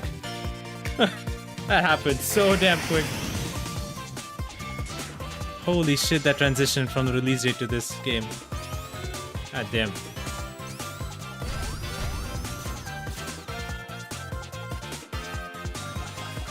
Sonic, a lot of people love Sonic. I never played Sonic. I know the character very well. Oh, yeah, that's it. Yeah, that game, Lords of the Fallen, looked pretty good. It's a Souls-like game. Not a game that I usually play. I haven't played any Souls. Actually, I played Dark Souls 2. Actually, Dark Souls 1. I played the first Dark Souls game. 30 minutes or 30 minutes of it. I couldn't. Again, Dark Souls 1 is very old, so it's a little hard to play, maybe. But I never got it. I know I'm gonna be frustrated and all that stuff, so it's already hard for me to play Star Wars Jedi Survivor with those boss battles. So I know that I will just suck and get even more irritated playing games like Dark Souls or any Souls-like game. Looks Even amazing. Sekiro. October is going to be a very busy month for new releases.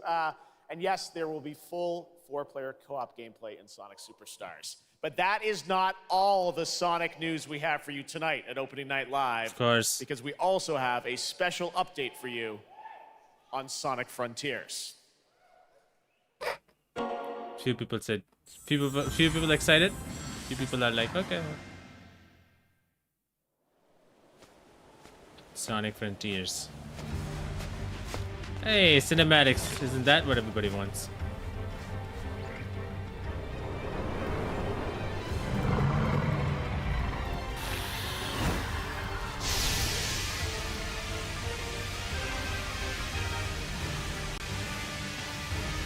Super Saiyan Sonic?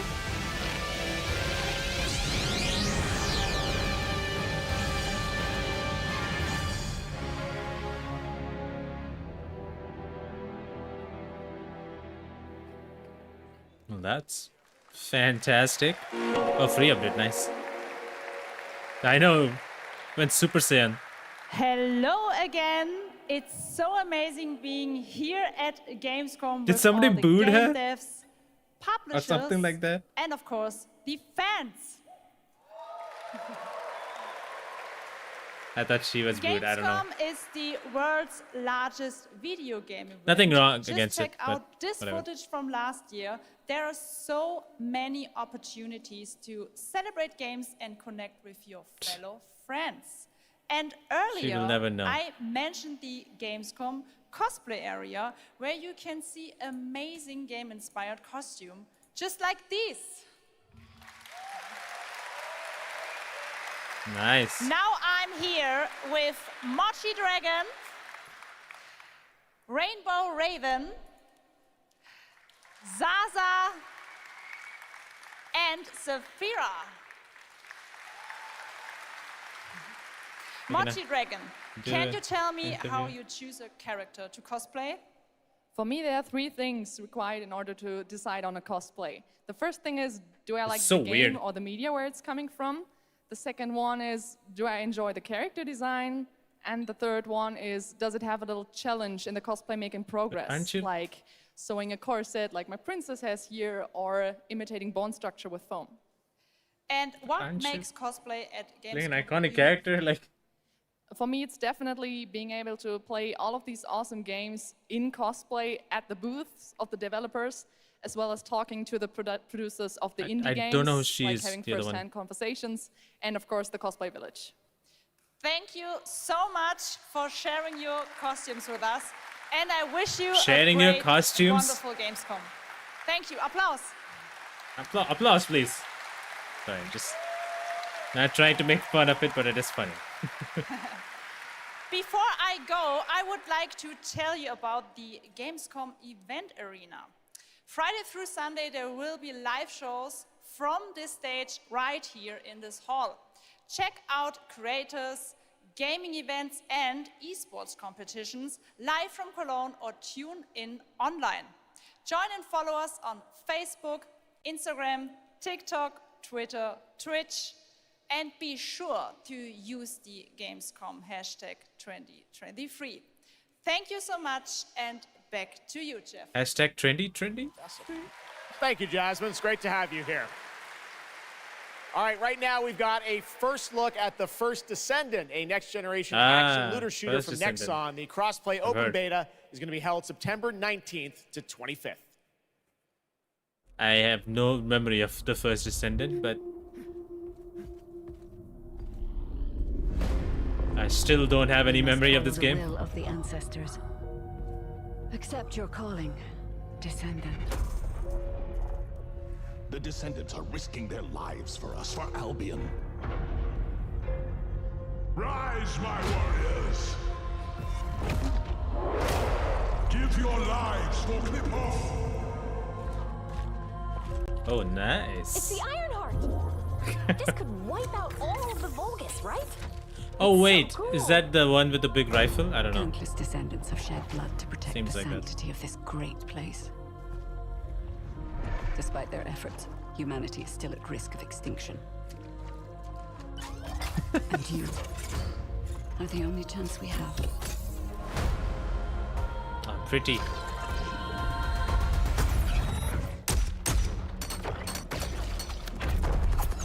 What the fuck?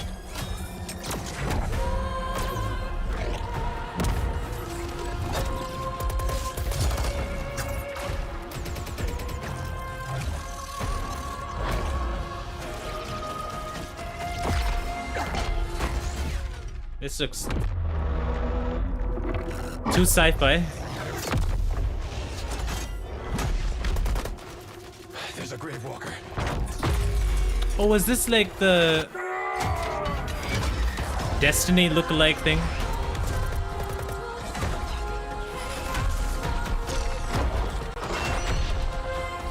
A lot going on.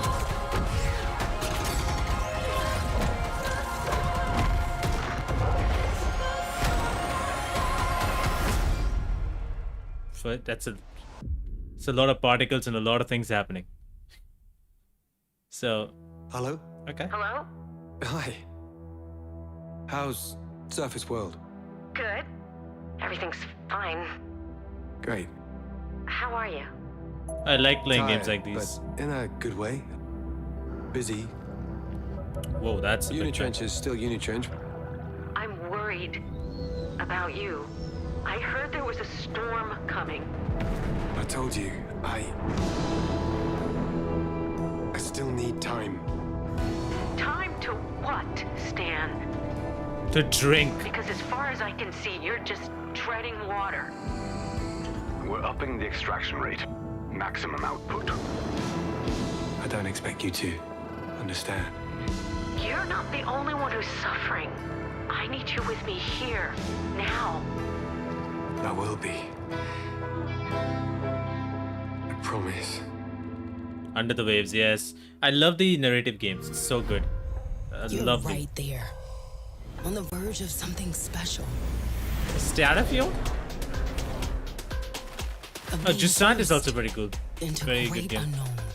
Rise of P. The Game Pass, everybody.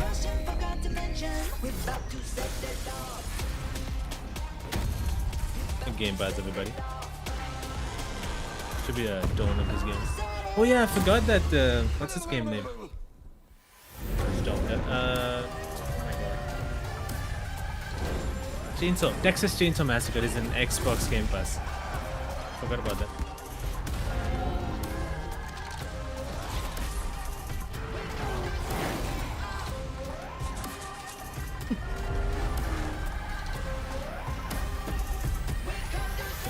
Oh wow. I actually did that. Jesus, people are so excited about Xbox Game Pass. Oh! Joining me now, Troy Baker, Roger Clark, Julia Brown, the stars of Fort Solace, which is out today on PlayStation and PC. Yep. Guys, welcome to Gamescom. This is so fun. Tell us a bit about this project. What can you tell us about? Oh my God, look at these people. You guys are insane. Yeah! We've been able to talk about this game for a while. I think the thing that I'm most excited about is for people to explore these characters. At the core of this experience is... That's not Roger Clark, that's Troy Baker. Fort Solace, and you're going to do that by discovering these characters and learning about their stories, and that's, as actors, that's something that we just want to throw ourselves into. And this is a game, I know Roger made, it's an independent game made by a pretty small team, right? 10 people, 2 years, 0 delays. We are very excited to share with you. Wow, okay. The world, Fort Solace today. It was a real joy to work on, and it's a joy to see what indie studios are capable of in this day and age. It's a real thrill. And an amazing cast for an independent game. Juliet, this is your first game. We know you from a lot of great, film, television work. This game thing, how did you get involved in this project? Yeah, it's my first ever video game project, so I'm so excited. Thank you. I don't know where she and was to get to because I work know her beside name or two of the something. best in the game world, nonetheless. So I just And me. watch these guys and learn. And you guys did full-on, performance capture. We see a little tease of your character there, Juliet. What can you tell us about kind of what we're going to see in this launch trailer? Because it's an amazing narrative experience, right? This sort of, an independent game, but done on a big production value. Yeah, let's go, Roger. One of the best things about working with Troy, I remember coming in from lunch and we were doing the mocap, and I walked into the foyer and there I see Troy's butthole. The hole is butt made. When I say we threw ourselves into this, we literally did. And there's a hole in the wall that was made by my butt. Yes. Which he signed. And Juliet, I know it's a little mysterious what your role is in this game, right? But we have to play to find out. So I play Jessica Appleton, who's an engineer working on Fort Solis alongside Jack Leary. And they're going to have a night that they will never forget. Ooh, okay. It's a thrilling ride. Well, let's get a little tease of this. As I said, it's out today. Here is the launch trailer for Fort Solis. Thanks so much, guys. Our pleasure. Thank you, guys. Thank you. Troy Baker is like every game now at this point. But the thing about Fort Solis, which I can talk about a little bit more, I did play. Recording submitted. Like, this game looks great. No sign of security. No. It looks beautiful. Like, look at this. The effects, the particle effects, the textures, the lighting, the animation, all of it is great. Like, it's wonderful. It's a feat that this indie studio has captured. What's going on, Jackie? You need to leave and let Central handle it. Like, it's an amazing looking game. And great voice acting, of course.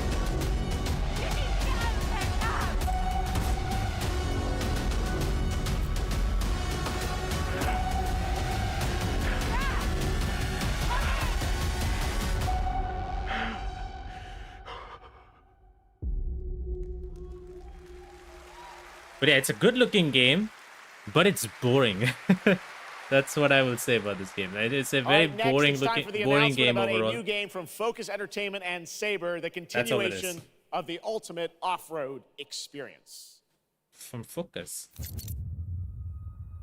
Yeah, it's just an unfortunately boring game because you only walk in the game. All great discoveries. And you walk so slow. Lies a journey. So slow. It just becomes boring. One of anticipation and adaptation. Oh, it's okay, this game, yeah. Something that looks like of struggle. Oh no, it's a different thing. Never mind. Of hope.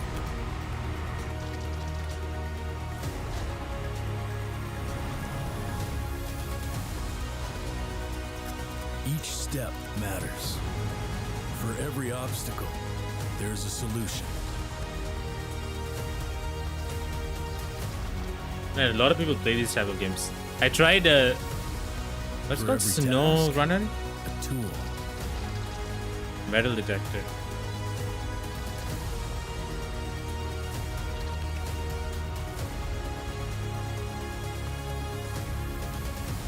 For every destination, an expedition.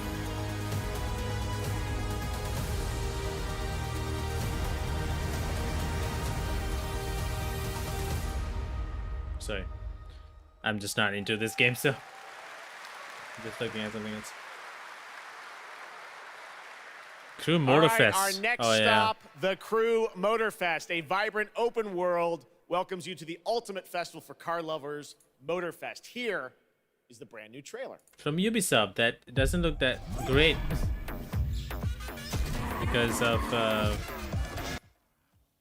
and I think there's a song, so I'm just gonna keep it down. It doesn't look that great as compared to games like Forza. This looks worse.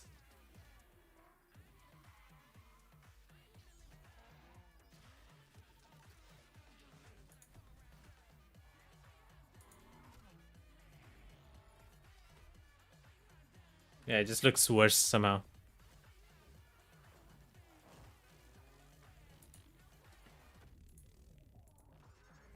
But that devs have done a good job on this title.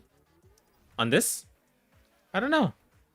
I mean, it looks very visually, at least.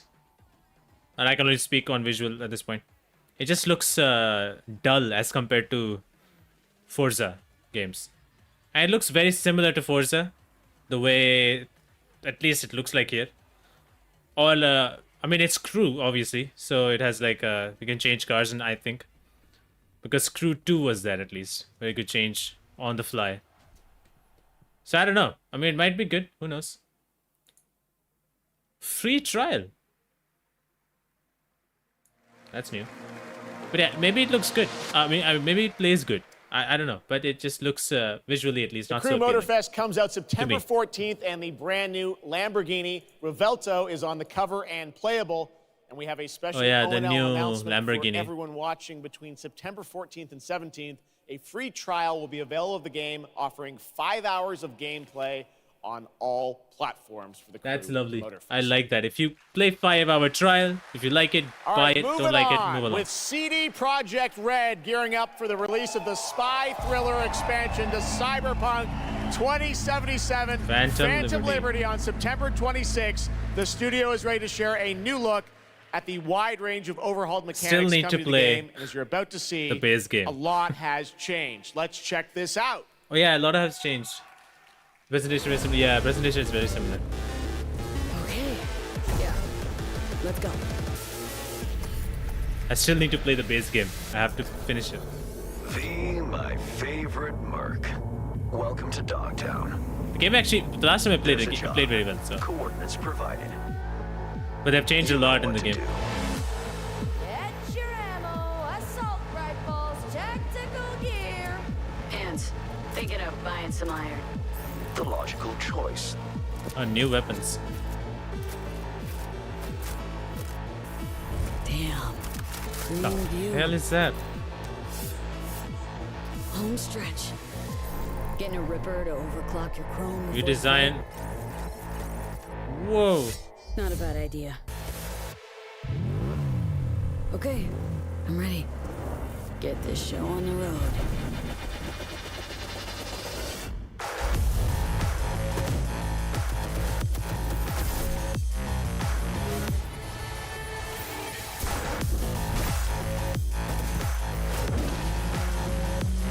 Oh, nice. I've used that gun. Oh.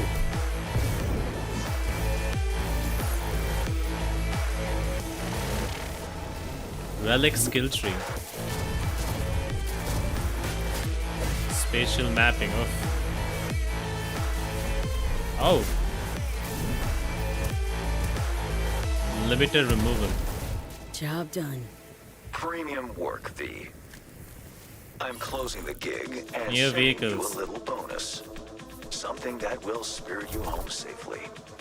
Someone dispatched a hunter. Good luck. Fuck incoming! Vehicle combat. Got a net runner cinch here. Need backup. Nice. Right now.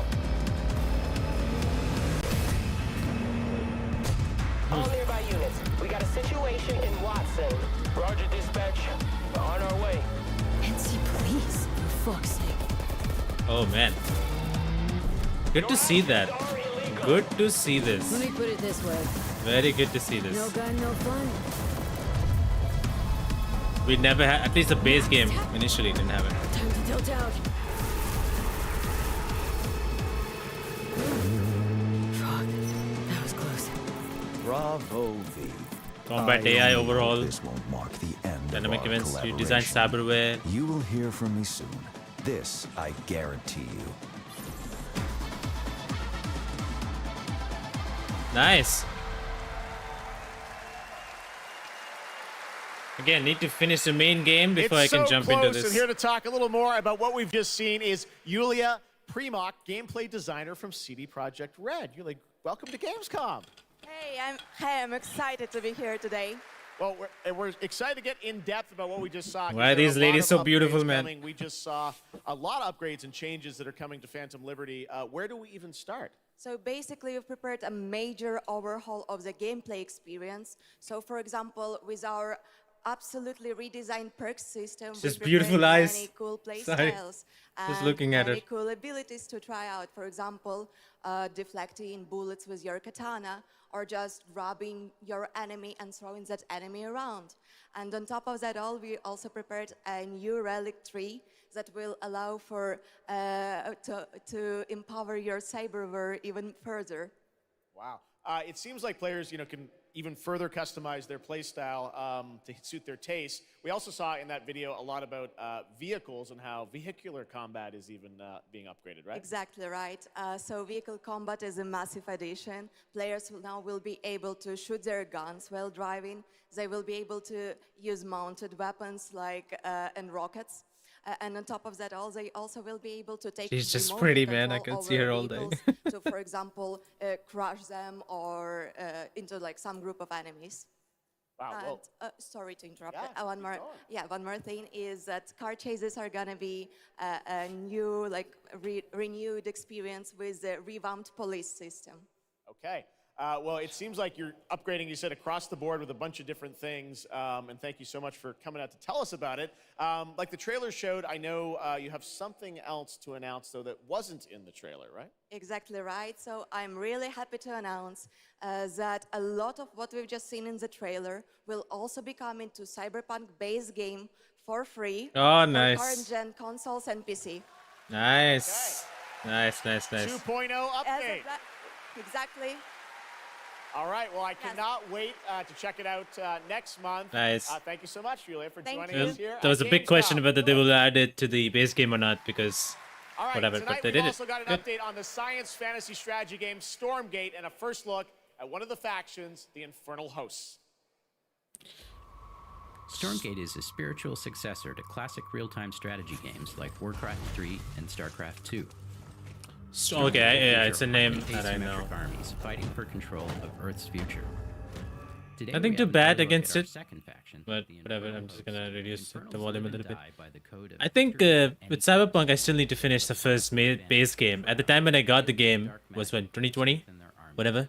I had a horrible PC, so I couldn't play the game very well, and it was filled with glitches. I did restart last year sometime, I believe, either last year or the year before. I think last year, and I never continued it. So I still have to finish that. There's a lot of games, man. A lot of games to play. On the music And front, it just the keeps on adding more and Chainsmokers are more. advising us on our soundtrack.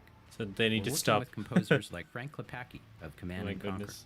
We'll share But yeah. more later this year. Hopefully, including some of the friends we've brought hopefully in to lend their I voices to can our get to co-op play it campaign. because I will have to play that to play the DLC. Otherwise, it makes no sense.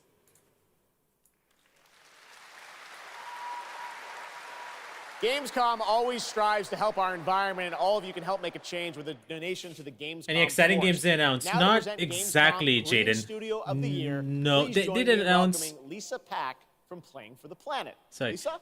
They did announce Little Nightmares 3, which is like a game, an indie game, but Every I really like it. time I come to So Gamescom, that was a I good am one. amazed by the skill of this event and impressed with how So other than that, Killing Floor 3 is another game that was announced. this is being done. But no, not really. They have shown the games that are coming out and updates on the game. So Cyberpunk 2077, whatever changes they're giving to the DLC, it's also giving to the base game, and updates basically. Most of it is about updates of the games that's coming up next. So it's not really new announcements, but at least couple that I do remember is Killing Floor and Little Nightmares 3. All of us can. But apart and from that, I should play a don't part. remember What matters most is that there is we like start brand new somewhere games. and collaborate because time is of the essence. But I am and if we don't definitely start looking. now, I think there will then be when? some more. We have 30 For minutes those of you or who so play games, remaining. many of you are already raising the bar by asking game makers to step up and act on values that are important Sorry. to you. Keep on asking. How are you doing, by the whether way? it's for I hope you're more doing free well, Jaden. content or greater energy efficiency, because Which your game are you voice looking matters. forward to, by the way, from the poll that you can For vote this out, year's vote Green right now? Studio of the Year award, we have been looking for bold, system-changing, innovative, and creative ways to tackle the climate crisis, and all nominees this year have done an amazing job. The way we win on climate change is to stop emissions from happening in the first place, and that is exactly what this year's award winner is actively trying to do. The nominees for the Green Studio of the Year, based on companies that have submitted applications, are Frontier, Ubisoft, and Xbox. And this year's winner is Xbox. And here to accept the award is Phil Spencer, the head of Xbox. Oh, what was he doing? What is he doing here? Phil, what are you doing here, man? I'm accepting this award on behalf of an incredibly talented team at Xbox that He's has like, worked I have to very be here, hard guys. to put tools Call in of the Duty hands is of here. developers Oh, they showed to something allow about Call them of to Duty. see the They impact did show of something their about code just a on little the bit about energy draw Starfield. of the consoles. Not much, but We do this so that we can all play while we continue to make the world a more sustainable place. Thank you very much. Thanks, everyone. he's like, oh man, Starfield and Call of Duty. We gotta be here, guys. I'm gonna be here personally. Congratulations to Phil Phil Spencer. and Xbox. Great to have that award in the show. I'm now here with Judd Cobbler, the founder and CEO of 11th Hour Games. Judd, this is a big moment for you Last guys. epoch. ARPGs have had an incredible year, but you're an independent studio that has been building this game for a number of years, and we're excited to tell your story. So tell us a bit about I'm actually Last excited. Epoch. I'm actually also excited for Starfield. Jeff, Just thanks wanted to so say much that for having me. it's a First game that off, I unfortunately before will not Last be able to Epoch, play I was not in the games industry. as soon, I was just a but die-hard action RPG player that dreamt of creating a community-made action RPG. And with the help of our community and Kickstarter, we've been able to make that happen. And so in Last Epoch, every single skill in the game has its own transformative skill tree. We have 119 skills in the game so far, and we're adding more every single patch. We also have an awesome 119 deterministic skills. skill system, deep and interesting loot, and multiple in-game systems for endless playability. And Jeff, tonight we're excited to announce our newest class, the Rune Master. The Rune Master has a unique mechanic where he's able to invoke any of 40 The different Rune abilities Master. with a single button press, making it super exciting and fun to experiment and find your perfect play style. And the Rune Master is going to be joining us September 7th and will be available to play here all week at Gamescom. Amazing. Well, this is such a great story of this game. I encourage you to check it out. And right now, we've got a first look at the Rune Master. Thanks, so Judd. much. Appreciate it. 5 years ago, Last Epoch was a community dream. What if we, the players, could band together to make the next great ARPG? What would that game look like? I've never Lots of played character like classes to choose ARPG from. games much, at Every least, single skill would have or its any. own I think. build-defining skill tree. Reaching in-game would be just the beginning, and it would be updated for years so we could play forever.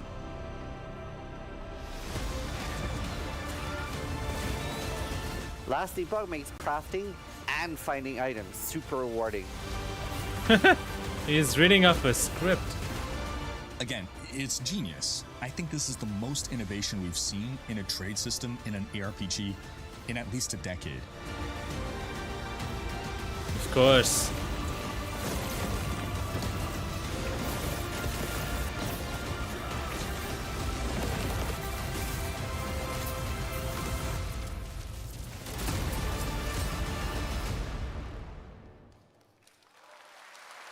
Those excited for ARPGs. A really cool game. Speaking of cool games, please welcome the winner of Best Mobile Game last year at the Game Awards, Ben Brode from Marvel Snap. Hello, Ben. Oh, it's you. Whoa. I know we won Mobile Game of the Year. You did, yeah. But we just finished rebuilding the entire game to run natively on PC. Okay. It looks insane. And I'm here to tell you So that excited. literally just 5 minutes ago, we launched the game on Steam. Okay, it's on Steam, rebuilt. Now. Yes, that's fantastic. Now, I know anyone actually watching the show on Twitch, if you watch more than 30 minutes of ONL tonight, Oh my there's God. a special Twitch drop, a Spider-Man variant from Look Marvel at him. Snap. And right now, we've got an exclusive cinematic to show you from Snap. Check it out. Thanks, Ben. This guy, man. Jesus Christ. Why it got mixed reviews? How's that?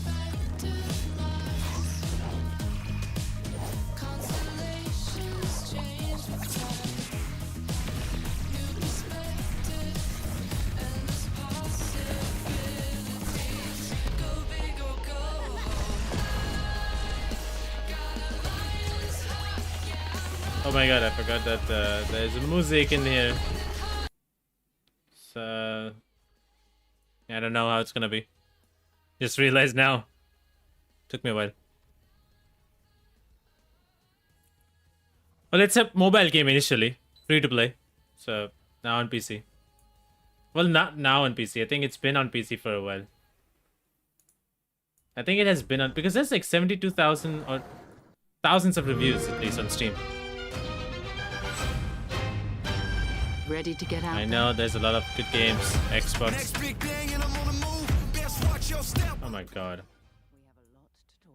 They need to stop with the music, man.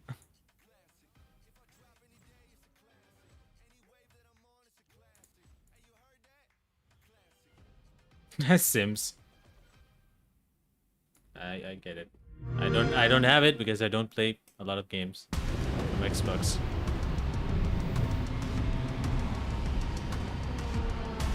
What in the world? Bandai. Oh, Armored Core? I'm assuming. Should be Armored Core. Yeah, it's Armored Core. Armored Core 6. Augmented human C4621. This is a game that I wanted to try and see because it's not a Souls-like game. But I don't know what to say exactly. It's still somewhat similar. But it's not a Souls-like. It's very action-oriented.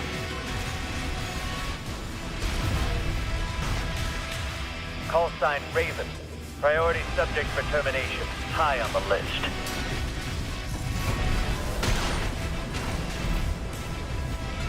Isn't it coming next month? I thought it was coming this month.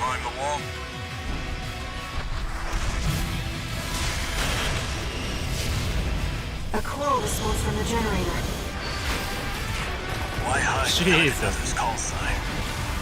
Watch out. Let's see how far they can fly on borrowed wings. 25th, yeah. So it's coming a couple days.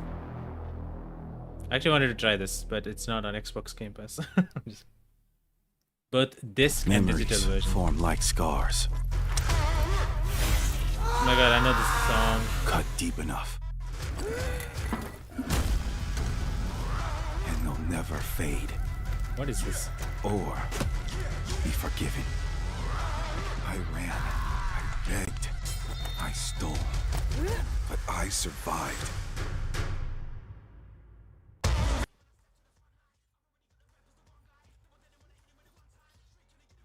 Music! What is this?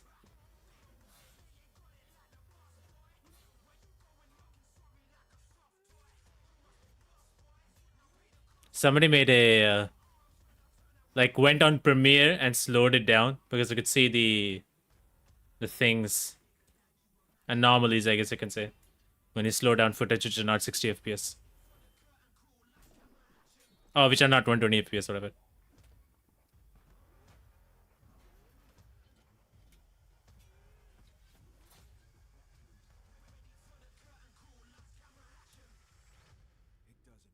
Who tries to stop me? I'll cut my own path through. I'll fight until I stand in the land of salvation. Jesus, what is this game? Warhaven. Just trying to reduce and increase the volume. That was Warhaven, and the Melee multiplayer PvP game will hit Steam Early Access on September 21st. Next, I am so excited to welcome to Gamescom Mortal Kombat, the creator of Mortal Kombat, Ed Boon, who's come all the way to Gamescom to unleash even more news on Nothing. MK1, which ships in just a month. Please join me in welcoming to ONL, Ed Boon. Ed Boon.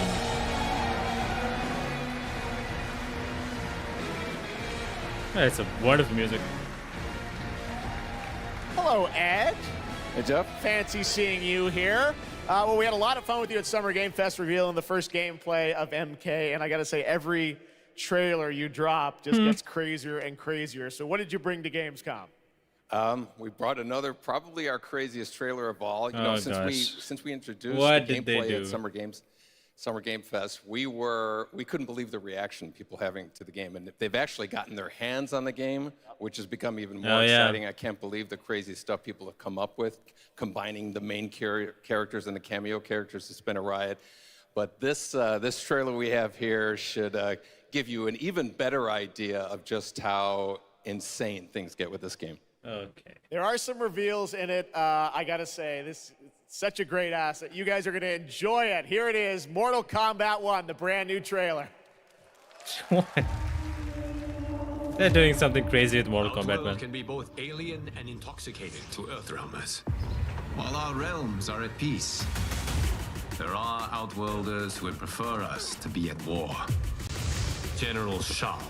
Shao Kahn? Of the Tavarian War.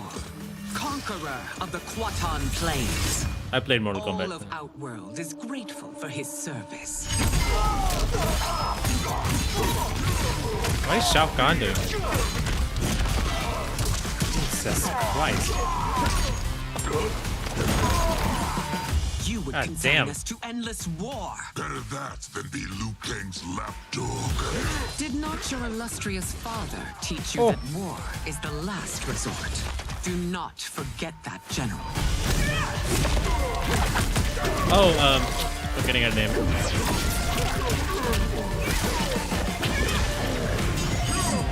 Oh my god, forgetting her name. She looks very different.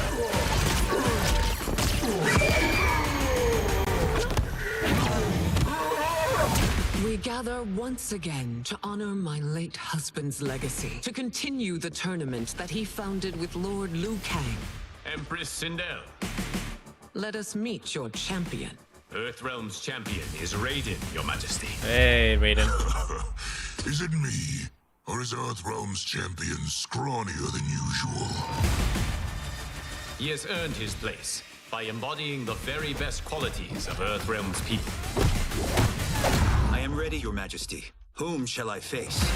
Looks very different.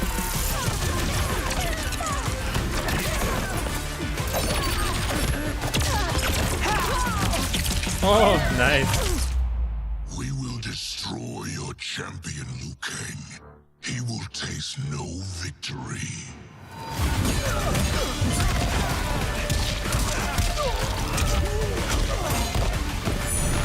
Oh.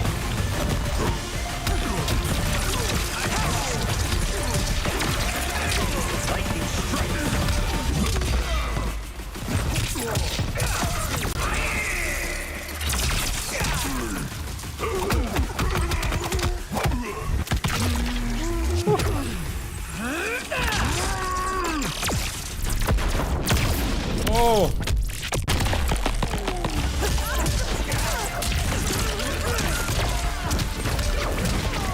Jesus.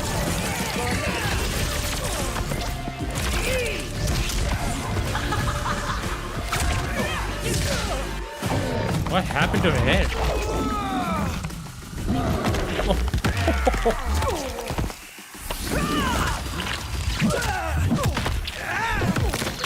Oh! Oh my god. Jesus. Oh no. Here we go.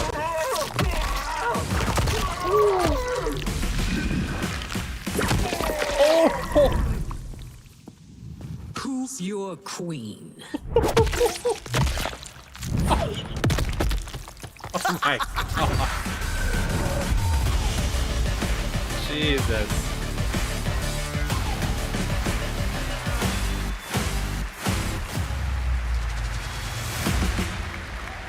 There you go. Those guys. Oh my god. Looks insane. All right, time for a tonal shift.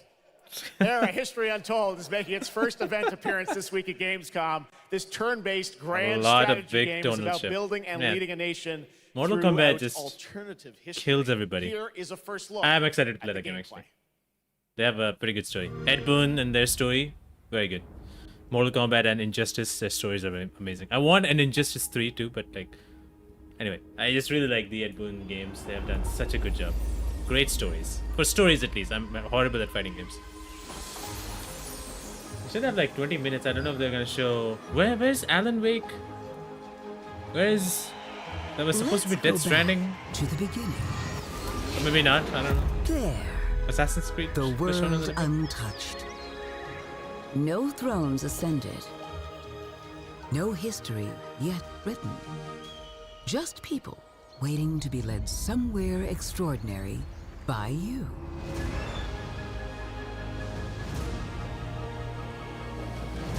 It's not a game that I would be looking forward to, but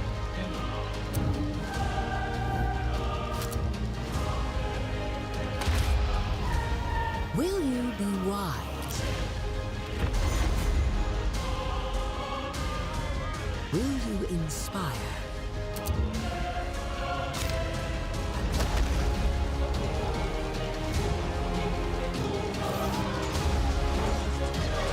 Or will you conquer?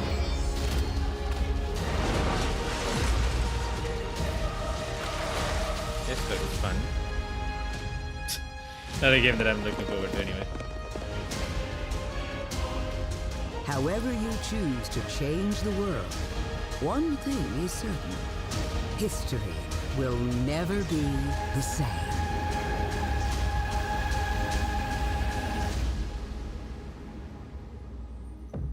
This is a big tonal shift. But it's on a Game Pass, so there's that.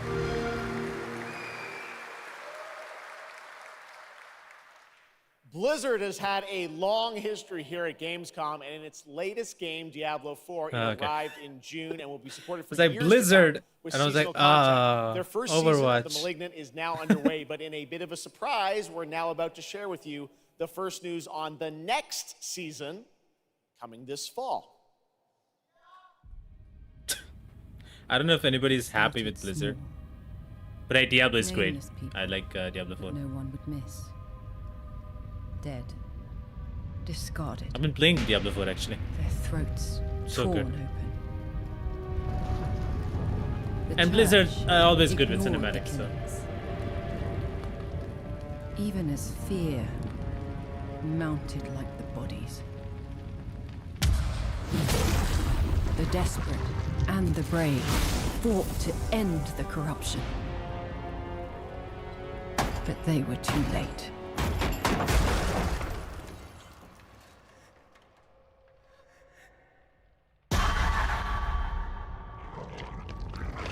It changed them.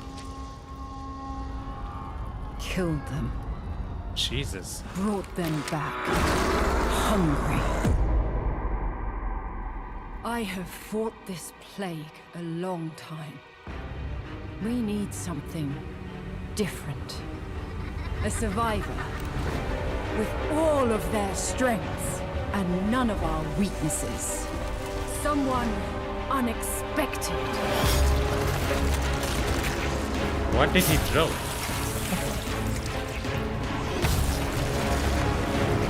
Head's getting chopped off. And they'll never see you coming. Track them. Hunt them. Kill them. In the realm of darkness, we are the beacon of light. Let our stakes pierce through the hearts of the damned. For tonight, we hunt. 17th October. Nice. I don't play seasons, so I'm just playing through the story. Gamescom, please welcome actress and producer Gemma Chan, who is voicing the role of vampire hunter Eris in the Season of the Blood, and the general manager of the Diablo franchise at Blizzard, Rod Ferguson. Welcome to Gamescom. Hi, everyone. Gemma, this is so exciting to have you here. Welcome to the video game world. I know this is your first video game, right? It is. Thank you for having me. It is my first video game. I have always appreciated the power of storytelling in all its different forms, and in some ways, video games are very much like interactive cinema now. So I was so excited to play this character, and yeah, thank you for inviting me into the world of Sanctuary. She's 40 years Excellent old. job. I can't wait for people to hear you. Oh, yeah, this is exciting. You know, season 2, which will be coming, as you said, in October. What can you tell us about the character that you're playing, Eris? Oh shit! So Eris is Oh, a so seasoned she vampire was- hunter, If you watch Marvel movies, she was in Eternals. One of the main leads, or the main lead, I think. She's complex. She's I was seen like, yeah, I've quite a seen bit of them. horror Okay. in her lifetime. So initially, she comes across as a little bit cold and jaded. But in a fight, she will definitely have your back. Good to know. Rod, tell us a bit about what we can expect from this new Diablo season in October. Well, Jeff, you know, Diablo is about creating that ultimate power fantasy. And obviously, a lot of people have been doing it. We have over 12 million players and 1.3 billion hours played so far. And I just want to take a second to say thank you. We're so appreciative of their enthusiasm and all the player feedback. It's going to help us make great seasons for years to come. Now, for our free second season, Season of Blood, you get to join Eris as a vampire hunter, but not just any normal vampire hunter. You're going to get cool vampiric powers and become kind of a daywalker, a vampire that hunts vampires and ultimately tracks down and faces off. I don't know if people are actually excited about this now, because there's a that's controversy. season 2, and that's October. So we still have lots of time to jump into season 1, the season of Malignant. So, you know, seasons are a great time to start with Diablo because we all begin at the same place. So come join us in Diablo. Amazing. All right, well, thank you both for making the trek here to Gamescom in Germany, and we can't wait to meet more Eris and hear more in October. Fantastic. Gentlemen, Rod, thank you so much. Thank you. All right, and now it's time for another world premiere. This one is a European-made game about hope, love, friendship, and robots. Hey, new game. In a world divided by disinformation. What's with the narration? Where danger lurks around every turn. A motley crew of misfits embark on a fateful road trip to discover their true path. Please tell me you're done. Oh, we're just getting started, dude. What is this music? I hear the kids call it K-pop music. Just K-pop. Turn it down. Leave my music alone. Shut the hell up. Words have power. This reminds me of. They can give you strength. Ready for this? Oh, never mind. Not at all. This is completely. What the Words fuck? can bring people together. I was going to sleep, then I clicked on the link, and here we are. Awesome. Thanks for being here. I hope you're doing well. We're watching some Gamescom stuff. It's going to be ending, I'm assuming, in 3 minutes? I don't know, but at least based on what they said, 2 hours long. It's been 2 hours, so I don't know. What do you have to say? I think we can all agree that my trailer voice was better than yours. Sure. Dust Bun, whatever it's called. So yeah, we saw some good games here and there. I think Call of Duty looks great as always. What are the game? Oh, Killing Floor 3 that I am okay with. Little Nightmares 3 that I'm excited for. I don't know what else game, like Armored Core 6 would be something that I would like to play. The games that I would like to play, Starfield obviously, but I don't think so I'll be able to play either of those games. I don't think so I will be able to play Starfield on September. I think I'll go to October. October has a lot of games that I want to play, so I probably will play those. Mortal Kombat. Yeah, Mortal Kombat 1 actually. Yeah, that's true. That game as well. Unfortunately, I will not be able to play Mortal Kombat 1 on September either. I would love to play that game, but I can't play that game. I'm moving and stuff like that, so it's gonna be a lot of problems. I hope I can. But yeah, Mortal Kombat 1, super excited for. Hey, there he is. That's a There's really fun indie game. Thank goodness you're here. Alan Wake now 2. To completely shift the tone again, I'm here with Sam Lake, who's going to take us to a very dark place with Alan Wake 2.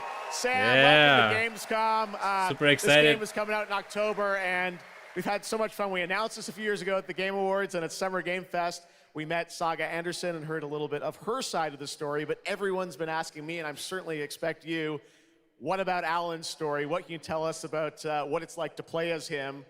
Tonight, I think it's finally time to answer that question. Thank you for having us here, Jeff.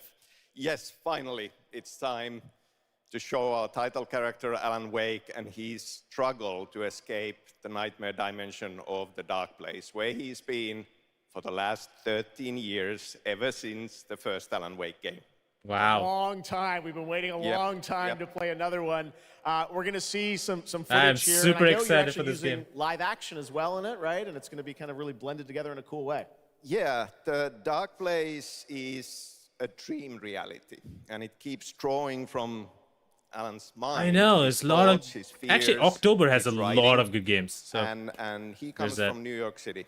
And for years he has written crime fiction set in New York City. So now The Dark Place takes the shape of a nightmare in New York City. And we have used different mediums in our experience, in our games for storytelling, live action for sure. This time around, we've integrated live action seamlessly into the experience to show the dreamlike nature of The Dark Place. This game, I cannot wait. We don't have to wait too long. It's coming in October, but let's take a look now at the brand new trailer for Alan Wake 2. Sam, thank you so much. I'm curious how they're gonna do the integration, real life and gameplay. Story, they're only victims and monsters, and the trick is not to end up as either. Oh. But trapped by the genre, we're all ripped to pieces along the way. No! Welcome. We have a great show for you here tonight. Alan Wake, one of my all-time favorite writers, and this on the show. He's here to talk about his latest book. Initiation tells the story of a fictional writer named Alan Wake, who is trapped in a nightmare, desperately trying to Is that find John the Wick? I know, right? novel he has forgotten he's written. Did you write these pages, Mr. Wake? I'm trying to remember it. You're the killer, the cult leader. No! You've got the wrong man!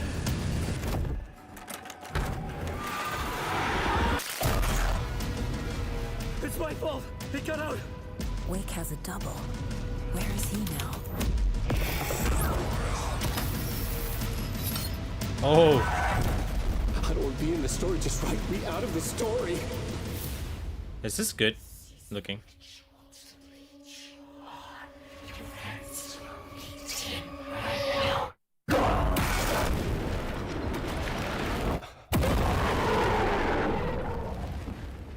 Oh my god. Deluxe edition. Which I'll not buy, but like holy shit, this looks so good.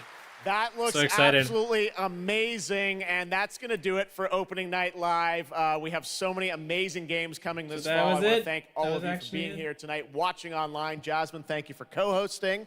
And I got to say, we got a lot of great games coming up in the next few months, so I hope you enjoy the rest of Gamescom and get ready for what's going to be quite a debate about Game of the Year. And speaking of the Game of the Year, I'm happy to announce tonight that the Game Awards will be returning live this December, and we've got a date for you. Thursday, December 7th, the show will be streaming live everywhere. It is our 10th show, which I can't believe. We've been doing it for 10 years.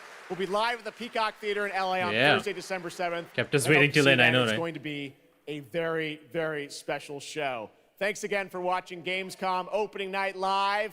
We'll see you again next year. Oh. Good night, everybody. Good music. I tone it down. Hey, this is not a bad show. I knew that this show is gonna have like updates on the games that is already coming out, and not so many new surprises. I knew that's what it's gonna be. I think if a lot of people expected new surprises, too bad, because this show is supposed to be updates on the games that's coming up. But Killing Floor 3 and Little Nightmares 3 are the two games that I remember. Little Nightmares 3 I really want to play. Anyway, Alan Wake 2, super excited. The integration of gameplay and real life footage would be interesting to see. I think it's going to be like not Quantum Break kind of thing, but like I think it's going to be just some scenes will be real and then it's going to integrate to gameplay or something. I don't know how it's going to go. I hope it's done well and not like Quantum Break. But I'm super excited. It's just a game that I'm looking forward to, hands down. There's a lot of games coming in October that I'm looking forward to play, like all of them. Alan Wake, Spider-Man, what is this game? Assassin's Creed, Mirage. At least these three games that I can remember right now. Other than that, I don't know anything else. But yeah, other than that, I think I'm just gonna keep something rolling, I think, at this point. Other than that, I don't, oh, fuck you. Other than that, I do not remember any other game that at the top of my head. But like, it's fun. It's good. I'm looking forward to not this game, just running something in the background at this point. So don't care about the background right now. There's something that I'm running. I need to rewatch all those trailers. Oh yeah, hell yeah, why not? Go for it. I think One of the games that I'm also looking forward to is this Call of Duty Modern Warfare 3. I want to rewatch the gameplay because it was very poor quality, so I want to rewatch it. I think you can rewatch it here itself if I can. I think they did upload. They should have uploaded it, or they don't, or they haven't. No, they did. Okay. So this. I hope it's 4K. Yeah. So I'm gonna go probably 4K and see how it goes. I mean, Call of Duty is always good with its quality, and that's what I love about the game. It just looks so good, quality-wise. Like, the wetness of this game is just that good. And sometimes I feel like it's not playing 60 FPS, but it is. At least here saying it's 60 FPS, but sometimes it does feel like that. But yeah, this is a game that I will probably buy or something like that. I don't know. But this is not exactly gameplay, but it does feel like it's not 60 FPS here. Anyway, but yeah, the game always looks good in terms of visually. And I know Call of Duty players have this like thing of, oh, this Call of Duty game looks great. It's gonna be the best ever, and then after a few months, it's the worst Call of Duty game of all time, and they keep that cycle keeps on going. But yeah, I've been looking forward to it. I thought this game was supposed to be an expansion to Modern Warfare 2, but they made it Modern Warfare 3. Now they're telling that it's not an expansion to Modern Warfare 2, so I don't know. But this is a game that I want to play. Yeah, I was actually playing Call of Duty 2 from 2003 at 4K. It still looks decent for a game 2 decades ago. Call of Duty 2 does not look that bad. To be honest, according to current graphics fidelity and everything, textures-wise, I think it's not that great in terms of that. And also in terms of gameplay and some stuff like that. But it's not, it's like, it's a nostalgic game. I don't think so it's going to ever be bad for anybody. I think if anybody who has played, for example, games like this and then goes to Call of Duty 2, then they might be a little weird about it. Like people who play this game, like Modern Warfare 2, Black Ops Cold War first, and have been playing those games, and then they go all the way back to Call of Duty 2. So it's going to be weird for them or different for them. For us who have played the original games, the first Call of Duty, then Modern Warfare's, then the Black Ops, and then, so we are so much into the nostalgic side of it, which is great. I mean, I don't mind this game. I don't mind the older games as well. The older games are great. Obviously, those were my first FPS games, really. Anyway, so I'm looking forward to this game anyway. I don't know how it's gonna be, so I'm like medium, but I know the narration side of the Call of Duty is always good. But apart from that, I don't remember any other game. This game looks good, and it's always gonna look good. But apart from that, I just don't remember any other game that is that exciting for me. Obviously, Starfield is coming. That's great, and Armored Core 6 is coming. That's a game that I wanted to play, but I will not be able to. I don't think so. Oh yeah, the game that they did talk about that I wanted to talk about actually was this game called Fort Solis. I'm probably gonna just try to find this, and I'm not gonna talk too much because I just don't want to make it a long ass stream. But I want to keep this on right now. Actually, I have gameplays, but I can probably play that. But like this game Fort Solis, and it's gonna be probably not the best idea, so I'm just gonna go ahead and go for a gameplay or stuff like that. If I can, let me see if I can bring something up here, because I've been playing this game called Fort Solis for quite a while, and while it's good, it's not it's kind of boring. Okay, so I'm just gonna keep this on the loop at this point and let it go. But I did play the game called Fort Solis. I don't know why it's taking so long. I'm just going to go here. So I played this game called Fort Solis, so this is the gameplay of it. And the game is not bad. The game looks beautiful. It looks incredible. The details are amazing. The voice acting is amazing. The sound design is amazing. I absolutely enjoy that. Is this about the zombies? And yeah, as you can see, look at this. The graphics, all of it, it's so good. It's so good looking, the graphics, the sound, all of it is amazing. But the faces is amazing, the lighting is amazing, all of that is great. Let me go back to your comment. Yeah, I last played it maybe 10 years ago. I don't remember, so I thought give it the Trilogy series ago before jumping. Got it. That's great. I mean, that's great that you're playing the Trilogy series first and before jumping into the new games. But yeah, look at this game. This Fort Solis looks great and has a great lighting and graphics and sound design and animations.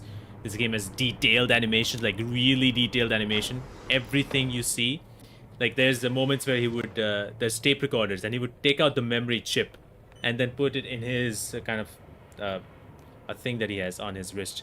He inserts it in very slowly, like kind of that, to show you the animation detail. Amazing, lovely, great textures, great lighting, all of that. Voice acting, beautiful. The rest of the game is what breaks it in my opinion. The rest of the game is very boring. Like there's nothing happening. This is a narrative game. This is very Telltale, Walking Dead, Life is Strange, those type of games. Not exactly those games, but like narrative. You don't have choices, but like narrative sort of game. But the story is not that interesting. It does have that thriller aspect of it, but the story never interested me enough to keep me going. And since you walk the entire time, you just walk. You never run. You just walk the entire time. You just walk. And so that makes me bored at the end of it. I want to know how much storage it's going to take in my SSD. I think it just doesn't take that much storage. I don't remember how much it did take in mine, but I have to see how much it did take it. Fort Sol is at 173. But I don't think so it takes a lot. What happened? Steam is fucked. Never. How much is the size of it? I don't remember the requirements that the game has. Let me double check the requirements real quickly. The game is already getting negative reviews on Steam, so I'll tell you why. You need 17 GB space apparently. So here's me trying to go for the settings, and the reason why is because the biggest reason why I'm doing this is because the game was running at 45 FPS, and I was like, is something wrong? Is like, do I have to change my setting? Maybe the settings are all the way up high, and that's why. And I kept on going back and forth, and there was this light flickering that you keep on seeing. I don't know if you see over there. There's a light flickering thing, and I was looking here at the option of running, if I can run. But there's like a light flickering happening. So I was like curious, like what is going on? And I'm just trying to take photos. But here, for example, you just walk like this.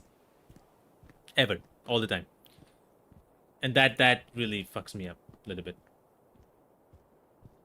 But Death Stranding, but no running. But the thing about Death Stranding is, in Death Stranding, yeah, in some ways you can get bored, I guess. It depends upon people to people. I really enjoyed Death Stranding. Death Stranding was amazing for me. Because you get to do stuff in Death Stranding. You don't get to do anything in this game. The only thing you get to do is you go into certain like you go into this station, I would say, space station or something like that. And you you see files, you read about it, you go to computer screens, you see like what their data is, their recordings, basically data, most of it. And that's it. That's all you do in the game. The entire game, you just go and see documents. You go and see people's recordings, tape recordings, hear tape recordings, and that's it. That's all you do. That's the entire game. That's all you do in the game. So in Death Stranding, you had to deliver some stuff from here to there. There were obstacles in between. You had to sometimes walk in certain ways because the terrain is different. So there were challenges in there and all that stuff. And the game had like combat and stuff like that. This game doesn't have that, and I get it because it's a narrative experience. I get it. I understand. That's not a problem of like you don't do anything. That's okay. But the thing is, like, if this is a narrative game, it has to be interesting with the way the story is. Story should make this interesting. The story never made me interested in this game. While there is a thriller aspect of it, which starts from here, there is some thriller aspect of it. The moment-to-moment gameplay is so boring because you're walking all the time so slowly. Especially when you walk down the stairs, he will walk very slowly here. Like he walks extremely slowly, and the way he's walking down the stairs, he does that the entire game. So when things like this happens, I can bear with this for an hour. After that, I just was like, oh my god, I have to go with this, I guess. So I was very bored at that point. And so that moment-to-moment, this walking around was so slow for me that when something interesting happened, it wasn't interesting enough. While the voice acting is brilliant and the characters, I understood the story at the same time, but the story, even towards the end, just never grabbed my interest in such a way that I was like, oh my god, that blew my mind. None of that thing really happened, unfortunately. So narrative-wise, this game it doesn't do good. There's a lot of examples, like I have Firewatch as an example. If you have played that, that game also has like walking and conversations, but that game has great conversations, like amazing conversations, and that game relies on conversations between two people, you and the other character. In this game there are conversations, but the game heavily relies on the way it looks and the way animations are, and that's it. And these which I always fail, these quick time events, which I always fail most of the time. So these things, it relies on this, and it doesn't rely on story as much. While some of the characters like are good, but like they're not that great. So I was very disappointed, and especially the performance of this game on PC is bad, like 45 FPS at the max. Even if you're playing at the lowest, it's still 45 FPS. So it's just a bad optimized game. I don't know how it is on PS5. It's on PS5 on Steam. And Steam already, we are 22 people playing this game, and 22 people reviewed it negative already. Already negative, which is saying. So I'm gonna, before we get into this, let me just really quickly show you what people have been saying on Steam's page. If I can, I can't show from here. I cannot show you from here. But let me really quickly show you before I end the stream, because I don't wanna keep lurking too much. Sure. Can I show it from here? Oh, I have to show it from a different place. Hold on. Never mind. Let me show it from here. But yeah, it's just an unfortunate situation of this game. It's just like, it looks so good. And I'm very happy that the indie developers went with this. Like, they made it such a good looking game, but holy crap, it's boring. Unfortunately. More expectations and disappointment too. Yeah, I mean, I'm happy that these guys made it such a good way that it looks great, but like, it just isn't good enough. So I'm just gonna go ahead and stop this, and I'm gonna show you the screen. There we go. So I'm just gonna increase this. Fort Solis is the worst video game I've ever seen played and completed in 20 years of game. Yeah, it fails as a game. It fails as a game very much. That's what it is. And like, there's 22 people who have played this game, right now 22 people have given reviews about it, all negative. So right now I think 100% of this is negative at this point, and I don't blame them, because yeah, slow paced but stunning showcase of Unreal Engine 5 3090 servers. It requires DLSS streaming at 60 FPS. I couldn't even get 3090 Ti suffers and uses DLSS to get 60. That's the major problem. Stuttering, and still this guy was like, yeah, it's good. 1.5 hours. This game is like 4 hours long or something, but it's extremely boring, not because of it's a walking simulator. I will make a video actually uploading it tomorrow on this channel where I talk about it. I give examples of games like What Remains of Edith Finch, Firewatch, Telltale's The Expanse. They're all walking simulators, but they have done narration, story as their main focus, and it's done in such a way that, you know, you're interested in what's happening in the story with the characters. This game doesn't do that as well. They could have done that so much better with such great voice actors. You have such great voice actors, but it didn't do that. So that is my problem, which is unfortunate. Slow walk the entire time. FPS max 100, which is playable. I never got 100, to be honest, and I always got like 45. You climb up a rock side where you need to hit the D button to go right and go left, but somehow the game stops me from making progress past this. Seems bugged, so weird. DS2, yeah, DS2 wasn't shown, I'm sus. The human mind hates boredom and needs continuous engagement to avoid that. Yeah, I mean, that's the thing. The game, boredom is fine. Like, I understand, again, walking simulators, if anybody blames it, I understand. Like, walking simulators sometimes can be boring for some people, but they can be interesting. This game doesn't do that. It is unoptimized. That's the number one biggest thing, is unoptimized. But yeah, this guy said it's a regular sci-fi walking simulator with bits of mystery and horror. I never felt horror, but it's a bits of mystery. That's what I'm like. That's it. The bits of mystery. That's it. Nothing more. That's just bits of mystery, and that's the entire game. So that's the unfortunate part. Where this guy Scott talked about Firewatch. Firewatch was, from the first till the very end, from the beginning till the end, was great conversations, great character building, great stories we get to hear from them. That was Firewatch. This game has none of that. So it's just unfortunate. Never had crashes, but yeah, this game just plays horribly, and it's just unfortunate. I just wish this game was better. We're talking about Fort Solis here. I just wish this game was better. I just wish this game had a better... Would you look at that? The gameplay-wise is great, animation-wise is amazing, voice acting-wise is amazing, but... Yeah, it's just a disappointment. That's all I would say at this point. Hold on to it. I wish Assassin's Creed Mirage का gameplay दिखाना चाहिए था, more gameplay. I understand in some ways. I don't know if it needed gameplay. Just saying, like I'm just saying, like maybe not so much required to have more gameplay. Not that it needed, like obviously we need more gameplay, but the game is coming out in what? A month? Sort of? More than a month away? They did show a gameplay, some sort of, like not a gameplay, some sort of trailer, but like it's fine. That's okay. What I'm talking about, by the way, might be replying to you a little bit later or a little bit late because of the encoding issues. But like I was talking about Fort Solis game, the gameplay that you're seeing right now. It's actually the game called Fort Solis that literally came out I think few hours ago on Steam. And I played it. I was playing it for the week, and it is a boring game. I didn't enjoy it. Graphics are great, voice acting is great, everything looks good, feels good, but the gameplay, this is not even running at 60 FPS, it's running at 45. This is a mix of medium to high. I played this game on low, it's still 45. There's a lot of stuttering, there's some lighting glitches. I don't know why there's flashing of lights happening, and yeah, stuttering issues, all that stuff. And I think it's happening on PS5 as well. I don't know, I'm not quite sure, but at least on PC it's highly unoptimized. The details, look at the details on his face, it's amazing. Look at the details on the screen over there, the animations that he's pressing, all these animations, small animations, highly detailed animations. But the story is almost not there. It's like, it's so boring because he walks all the time. So that was I would really wanted to like this game, but this game he's just walking. He just walk the entire game.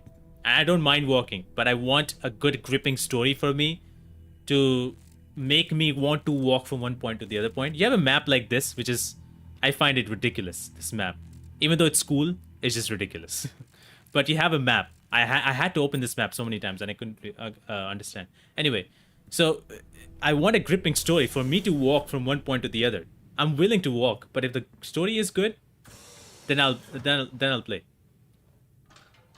But the story is bad. Like there's no gripping moments, nothing. There's no gripping moments at all. Not one bit. But I was like, there was few moments, 1 or 2 moments that I remember. But that's it. It's a 4-hour game. Like it's so small, and it's priced well. At least for us, it's priced well. But it's so small. It's just I wish it was better. Like DS1, it's so good. Yeah, Death Stranding. I love Death Stranding. Death Stranding had a lot of like people were talking about how it's boring because you have to deliver. I understand. That's great. I understand that it's boring for some people. This game is even more because you don't do anything. I'm just walking around. I'm picking objects. That's it. That's all I'm doing. That's literally it. Picking objects, looking at things, and that's it. That's the whole gameplay. So it just gets boring because you walk from one point to the other and you do this, and then after an hour you get a 5-minute moment that is good, and then the rest 30 minutes is nothing. So that's just what it is. But I don't want to be like completely hateful on this game. This game does some good stuff, but there's a lot of bad stuff as well. Anyway, I'm just gonna end this poll. Been keeping this poll on for a while. 16 people voted, and apparently Assassin's Creed has won it so far, it looks like. So there's that. A lot of people, at least from 16 people, 31% wanted Assassin's Creed to be excited for Assassin's Creed Mirage, which is great. I want to play that game too. I'm excited for it. But yeah, no problem, man. I'm gonna be ending it anyway. Thank you everybody for joining the stream. I appreciate it. We were watching Gamescom and we had a lot of I actually enjoyed it. And I hope you guys have a good day, good night, wherever you are. Thanks for being here. And I'll see you guys next time. Tomorrow my video is gonna come out, and more interviews from in my podcast are coming up as well. Hopefully from Baldur's Gate 3 as well. So anyway, thank you so much guys for being here, and you guys have a good day. All right? Take care. Bye-bye.